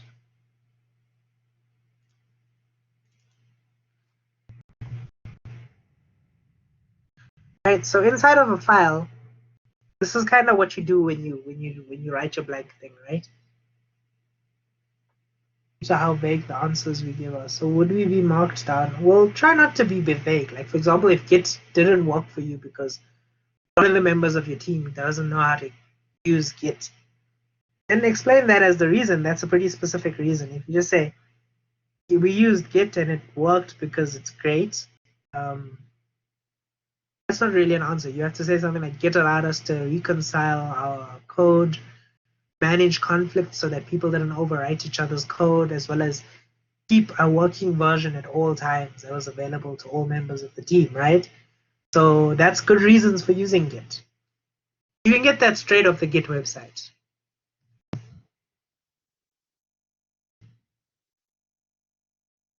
Just go to github.com, I guess. Oh, well, not the GitHub website. What is GitHub? Right, and here GitHub is used by over 50 million. What? That's not. It's taking me to my own GitHub. There we go.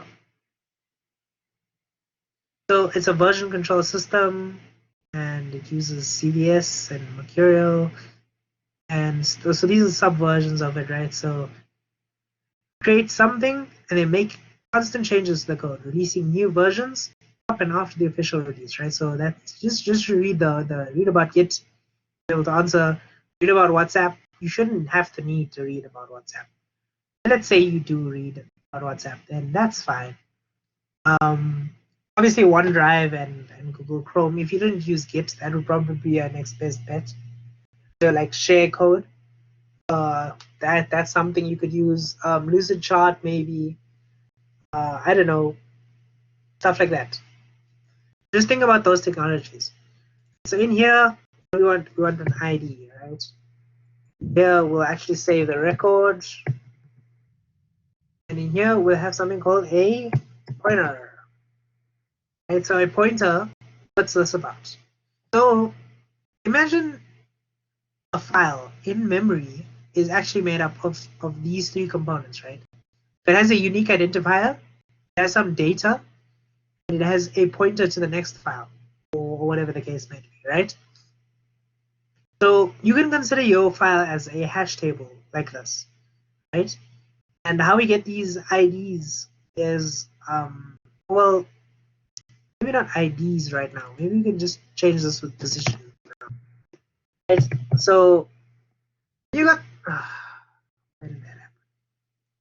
Okay, cool. So what happens is, inside the file, there's a position of some data, and then there's a pointer from there, right? Because there's two different types. So you know what a collision is now. Wait. Let's do this with some structure. Okay. So when you're writing to a file, right? It can be a situation where your hash function gives you the same position that something has already been written in, right? So like for example, let's say our hash function, let's say this is position 0, right? We write record killer, right? Right? And we going through, and Brandy also somehow has the same position as Tequila, right? So in that situation, what do we do, right? Because you know that the hash function has a lot of collisions. We actually spoke about that in question. In this question here in 7.4, we spoke about how collisions can occur. Now we have two things that are supposed to be at the same position. So what do we do? And there's two separate kinds of methods of dealing with it. Oh, so that's a keynote there. And so two kinds of collision handling, right? The first is called separate chaining, and the second is called open addressing.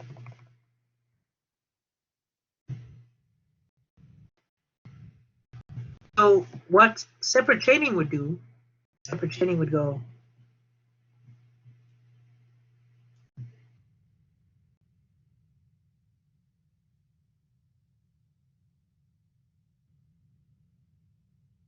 I'm trying to copy just the table quickly.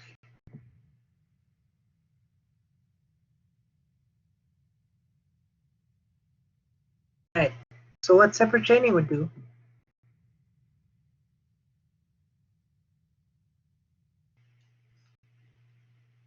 separate chaining would go Brandy,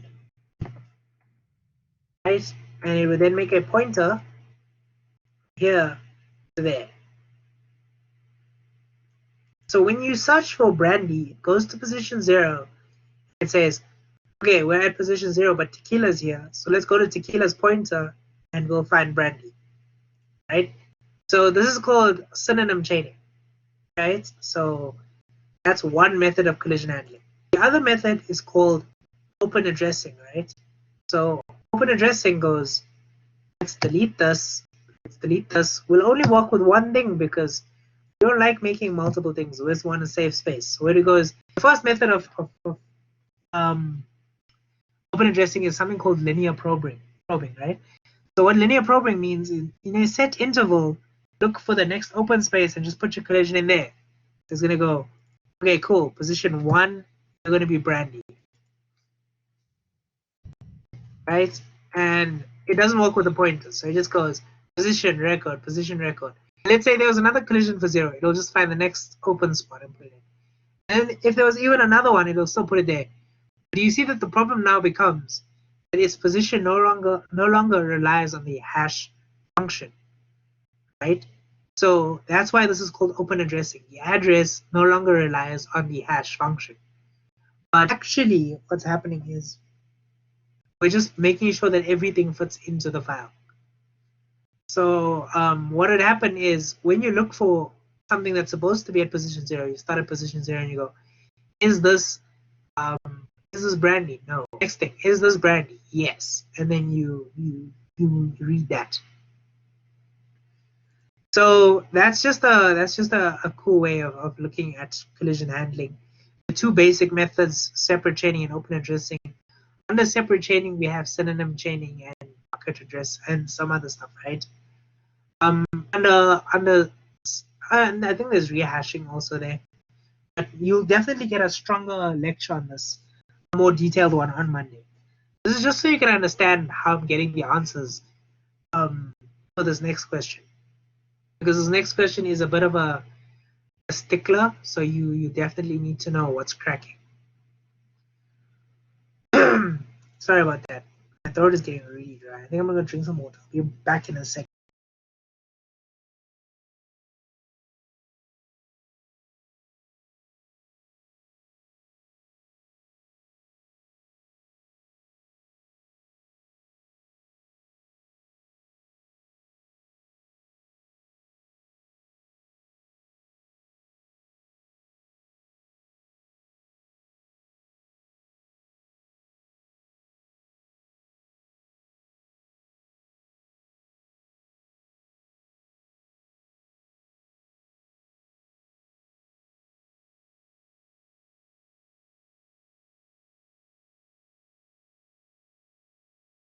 All right, I'm back. If you have any questions regarding my quick explanation here on Lucidcharts about like the two different versions, please let me know. We can go through them quickly because it's kind of important that you understand this properly before I answer the questions, or else you won't really know what's going on. So just raise your hand if you have a question, if you want me to go through something a bit slower, or to repeat something about like either separate chaining or whatever the case may be.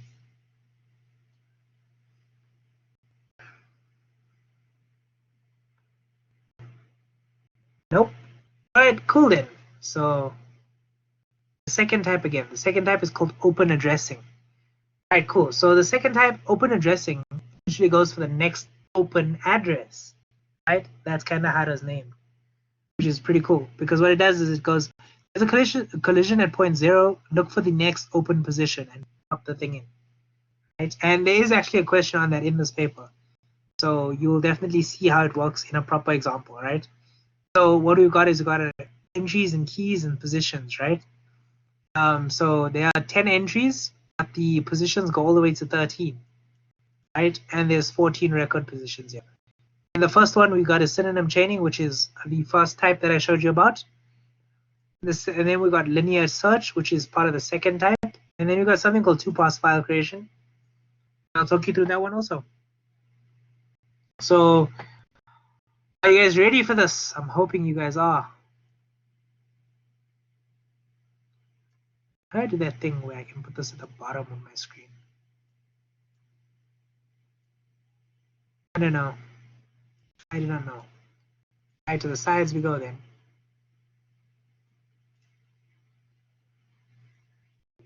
All right, so synonym chaining is going to be the one with the two tables. So just to make our lives easier, I'm going to copy the table.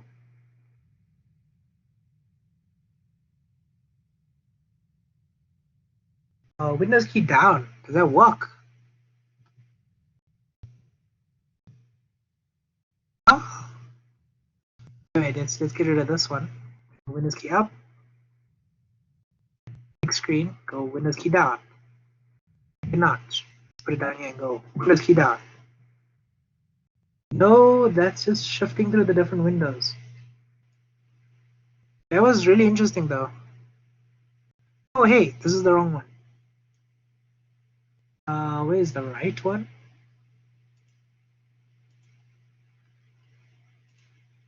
Oh, it's just down here. Well, to the sides it's gonna be. Yes.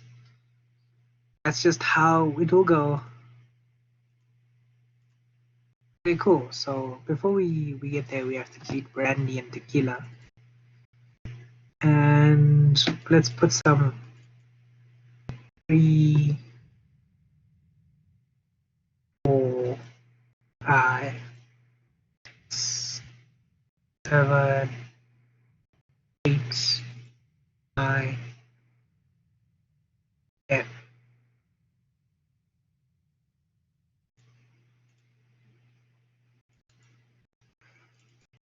Eleven, 12, 13. Okay, cool. I'm just gonna stop that. Oh, so we've got 13 here now. Can anybody tell me why I went from 0 to 13 even though there was only 13 positions? And then I go 0 to 12.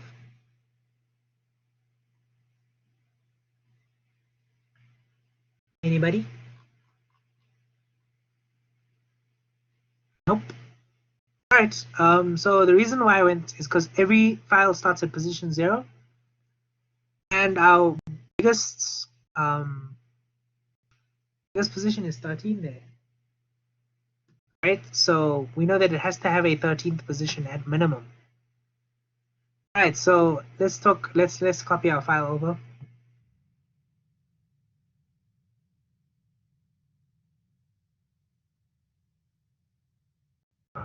You just needed to go shift.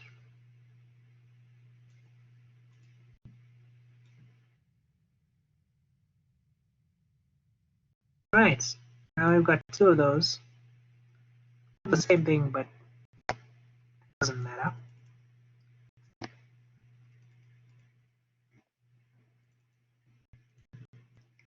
Alright, cool. So let's go through it, right? We say entry 1 is alpha at position 3. So let's go to position 3 and we'll drop alpha down here. Right? Because then we got position 7 where we got Bravo.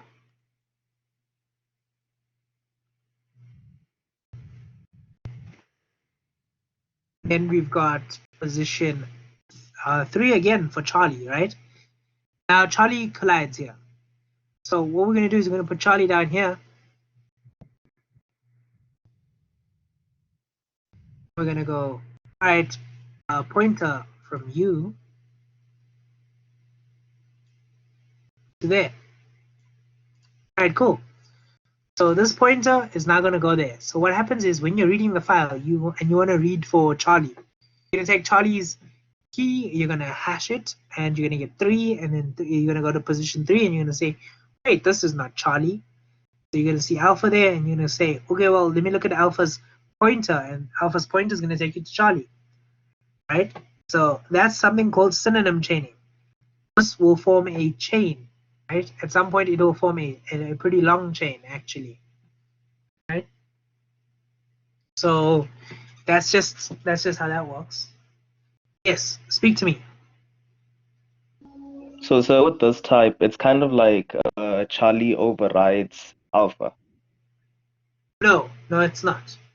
So alpha's still in the file and Charlie's in the file, but alpha has a pointer here, right? It goes to this, goes to here. So what we can put here is we can say, let's say 14 now, and then we can say 14. So it's like a reference. It's saying go here. Get it? Okay, then how would we access alpha? So when you get alpha's key, right? You're gonna go hash alpha's key. You're gonna get position 3. It's gonna go to 3 and it's gonna say, oh look, I found alpha. If you're looking for Charlie, it's gonna go hash Charlie. Get 3. Go to 3. Look at it. It's not Charlie. So go from alpha where alpha points and then you get Charlie. Get it?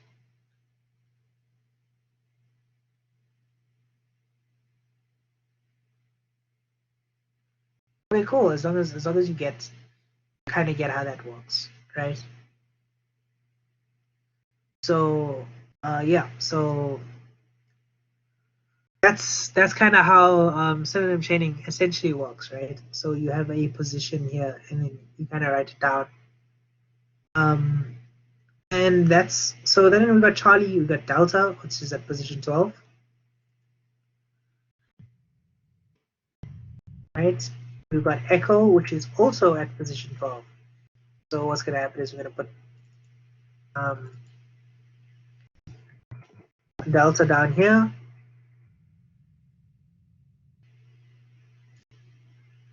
And we're going to make a pointer. That's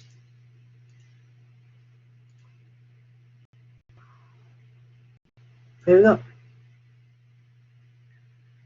The delta, right? So I'm just going to get rid of that. That was for representation only. Right? Then delta echo. Wait, we've got delta here, so it's supposed to be echo here. My bad.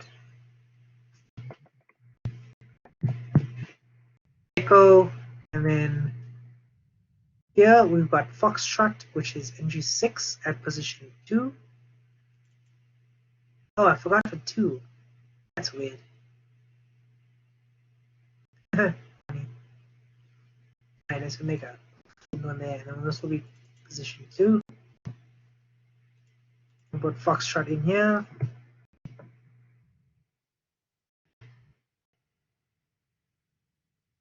And we got Golf at position 13.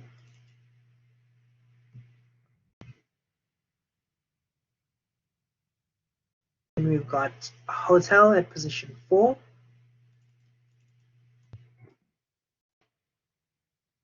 India at position 1.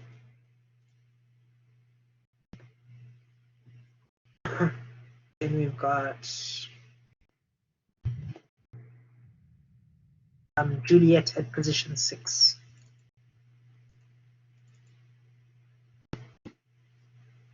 There we go. I'm gonna see if I can move.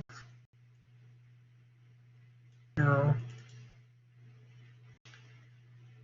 I guess I can't.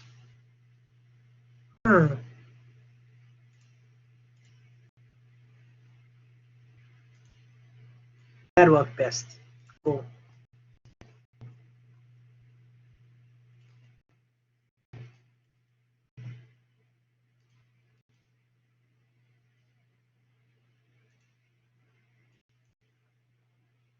And then this one here is going to become 2. It's going to have Foxtrot. And that is how we do separate chaining. Okay? So does everybody kind of understand how separate chaining works? Yes, no, maybe? If you're still confused, let me know and I'll go over it again. But just keep in mind that you're definitely going to be getting a proper lecture on this tomorrow. Anybody else having a problem so far? Initialization, are you talking about when I created the 13? Yes and no. So the reason I initialized the 13 was because the highest position we found here was 13, right? So I think that was just, that's kind of why I went from 13, and I know that every file starts at 0. All right, cool. So let's look at the next one called linear probing, right? So remember, linear probing is a type of open addressing. So for open addressing, we don't need this section here. We delete that. And let's go through this. So I'm not going to delete these just yet, because a lot of them won't change. So linear searching, let's go. Alpha is at position 3. Yes, it is. Alpha is definitely at position 3. Okay, wait, actually, let's delete them. Let's actually delete them, because you're going to get confused. I'm going to get confused, and then you'll be the blind leading the blind.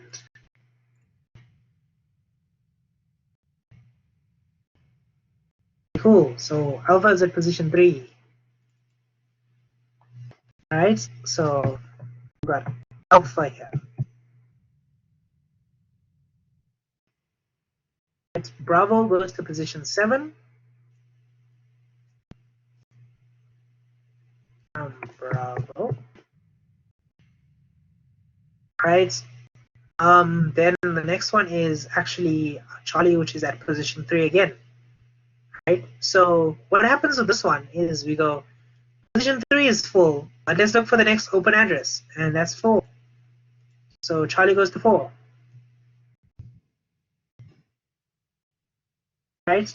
Then we go Delta is at 12. So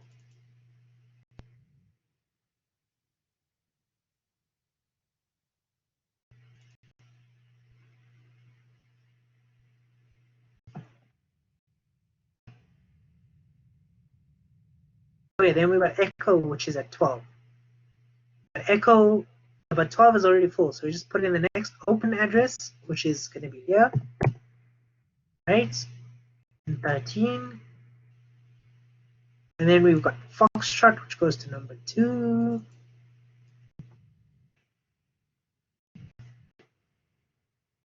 We've got Golf, which is at number 13. Now there's a collision here again. So we've got 13 has something in it. So we just come wrap around, go back to 0. So here go Golf. Right? But hotel at number 4. Collision. So hotel goes here. Right? Next open address. India at 1. That surprisingly fits.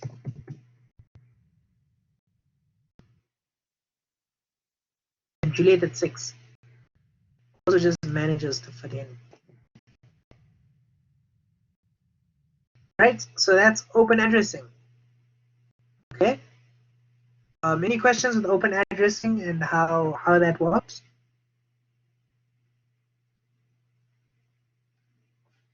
Yes, no, maybe? Yes, speak to me. What's up? Also, I wanted to ask. Sorry. Yeah. Go on. I wanted to ask, like, if we'd like to access Golf, like using a position, would we put in the previous position given to us, which was 13, or the new position 0? So the idea is your hash function is going to return 13 when you search for Golf, right? But because you know that this file was created using open addressing, you're going to go to 13 and you're going to look at it and you're going to say, well, this is not Golf. So I'm going to go to the next open one. There isn't a next open one, so I'm going to start it again. And that's how I'm going to find Golf when I search for it. So Does that make sense? You'd actually input 0 as a position when looking for Golf. No, I don't think you input 0. So what happens is, because you know your hash function takes a key, right? And in this case, the key is Golf. And then it somehow maps Golf to the position 13. So when you're looking for the record for Golf, you're going to say, okay, cool, go to position 13. But because 13 isn't actually Golf, you're going to start reading the file at position 0, looking for one that is Golf. Right? So the reason open, so you're not going to be putting in 0. You're just going to start at 0 and look for one that is Golf. Does that make sense? I think I was confusing like the position and the key. Okay, makes sense. Thank you, sir. No problem. And TM Cello is talking about Golf is 0 because 1 is taken. No, Golf is 0 because 13 is taken. Right? So what happens is we look at 13, we say Echo's already here because that was the one assigned to Golf, right? So we go Echo's already here, go to the next open position, and the next open position, if we start again, is 0. Right? Does that make sense?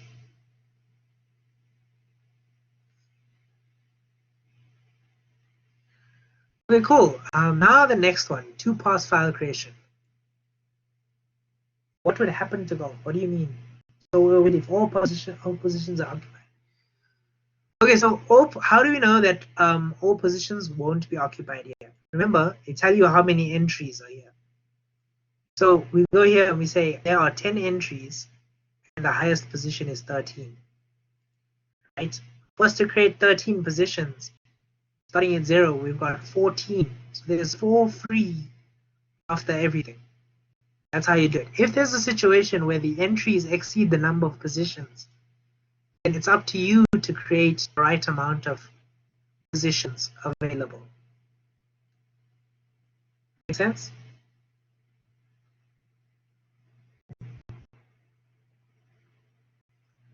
Okay, cool. So now we go to something called 2-pass file creation. So I'm just going to go through and delete these all over again. Now, 2-pass file creation is, I think, a type of open addressing, right? I'm not quite sure. I've done this many years ago. This is the one I actually needed to revise this morning, but I couldn't find it because you guys hadn't done it. So just make sure you pay attention to what the lecturers say about this. But here's what I remember, right? So what you do is you do it in two stages. The first stage is write down everything that doesn't have a collision. Okay? So alpha does not have a collision. So we write down alpha. Bravo does not have a collision, so we write down Bravo. Charlie has a collision, so we ignore him for now. Delta does not have a collision, so we write down Delta. Right? Then Echo has a collision, so we ignore. So far we're ignoring Charlie and Echo. Get Foxtrot. Foxtrot is at 2. There's no collision.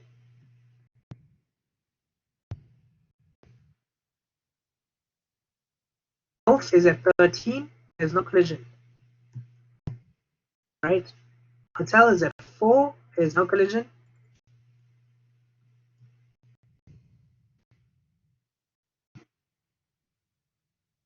Right, and then the next one is India. India is at 1.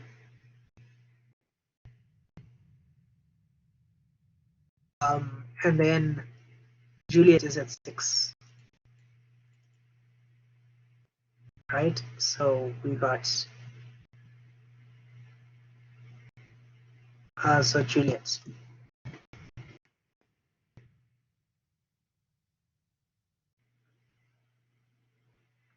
And I think that's all of the ones with no collision, right? So back to the ones with collisions we go. Charlie is supposed to be at position 3. So we go to position 3 and we say, look for the next open address. So Charlie goes in at 5.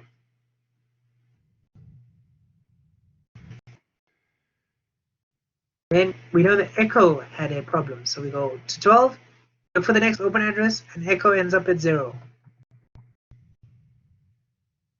And I think that was it. Oh, what's going on here?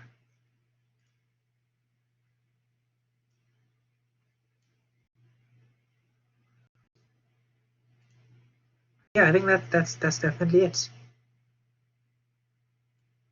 Why is it not rendering nicely?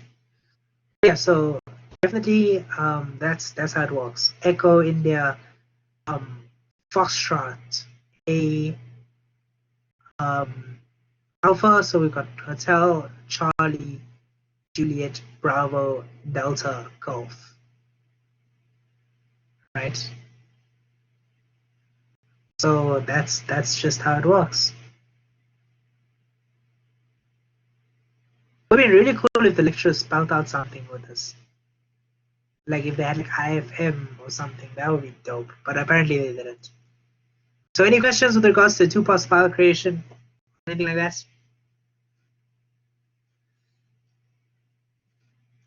No questions? None at all? So Yes? would I be wrong to say it's kind of like the opposite of the second step we did?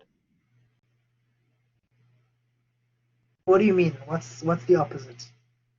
Like with the step we've just done, Golf was the one which was given the next empty position. Yeah. But in this case, the Echo is given the next position. Right, so yes, it is kind of the opposite, but also not really, right? So let me explain. So in terms of the two that you're talking about, the first one was called open addressing. The second one, so open addressing linear search. And the second one is called 2-pass file creation, right?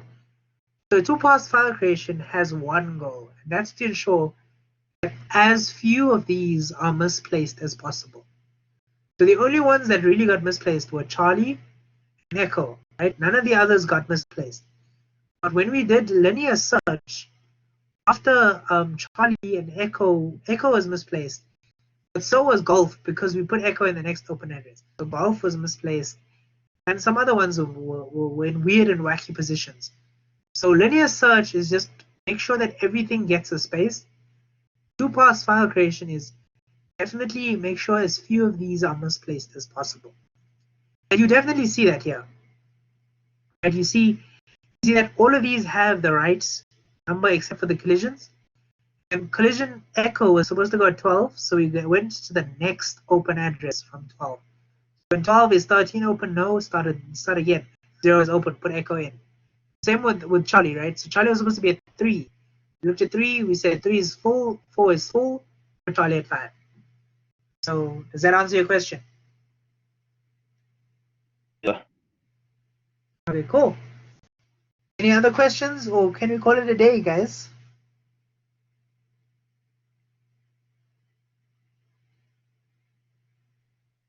Can I ask, this question does not have to do with the work we're doing right now? It does. It's all about random files and the hashing Oh, no. algorithms and distributing them. Yeah? Oh, no, I mean the question I'm about to ask. Oh, okay, cool. I'm currently using an Intel Celeron laptop, so would it be a problem to use it like next year as well? Would it be advisable to use it? Intel Celeron, right? So for next year, you're going to be doing web apps. So depending on Visual Basic, right? The load times that you experience now are probably going to be around the same kind of load times that you'll be experiencing next year working with C# and databases, right? Problem being, you might have to run 2 instances of Visual Studio next year. One for something called a service and another for the website itself. Now, obviously, this means you might have to start your practicals a little bit earlier because there's going to be that additional load time and stuff like that. But if your computer really struggles to have 2 instances of Visual Studio open at the same time, I definitely might think of maybe trying to upgrade your RAM. So instead of just buying a whole new computer, see if you're able to increase the amount of RAM that you have available. Stuff like that will speed up your PC. So maybe Google something like cheapest ways to speed up a PC, and then you can kind of do stuff like this. Like maybe you can switch into an SSD. You can try get some more RAM, or you can do some virus scans and clean up your computer, but do some maintenance on your hard drive. Like if you have an HDD, defragment it. Try and get it running in its optimal state. If you can get it running in its optimal state and then it still struggles, then maybe look at buying a new one. Because it is a big investment, and I know in third year you'll need a new one. So if you can save up for a portion of next year and maybe get a good laptop, maybe something like an i5 with 16 gigs of RAM, third year, you will definitely be a much happier person. I'm hoping that answered your question. Yes, sir. Thank you. No problem, because you definitely need something a bit better for third year as well as for honors. Definitely for honors. For honors, you need a really strong PC. Like my PC is not even good enough, and I have an i7, 8th gen i7. So, well, it is good enough, but is 8 gigs of RAM also fine? Like I said, it depends on how your PC runs. If your PC can open multiple instances of Visual Studio, then you're fine. And if you can have 2 instances of Visual Studio running at the same time, running a program that you created at the same time, yeah. So definitely try and do that. At minimum, you'll be running 2 different ones next year. But I would definitely encourage you to try and save up as much as possible before you really need it.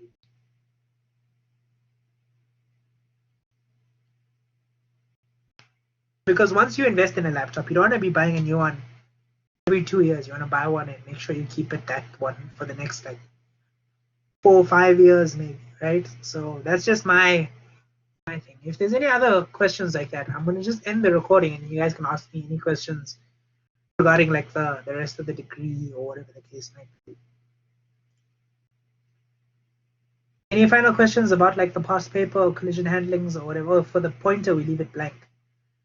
With regards to the pointer, right? I think let's see what Mr. or Dr. Cottrell and Mr. Van Westhuizen say to you tomorrow. I mean on Monday.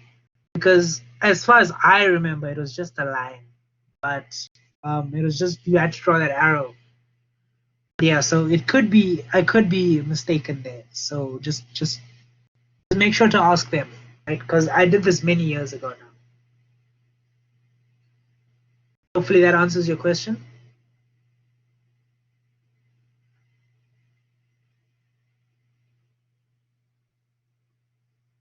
Okay, cool. So I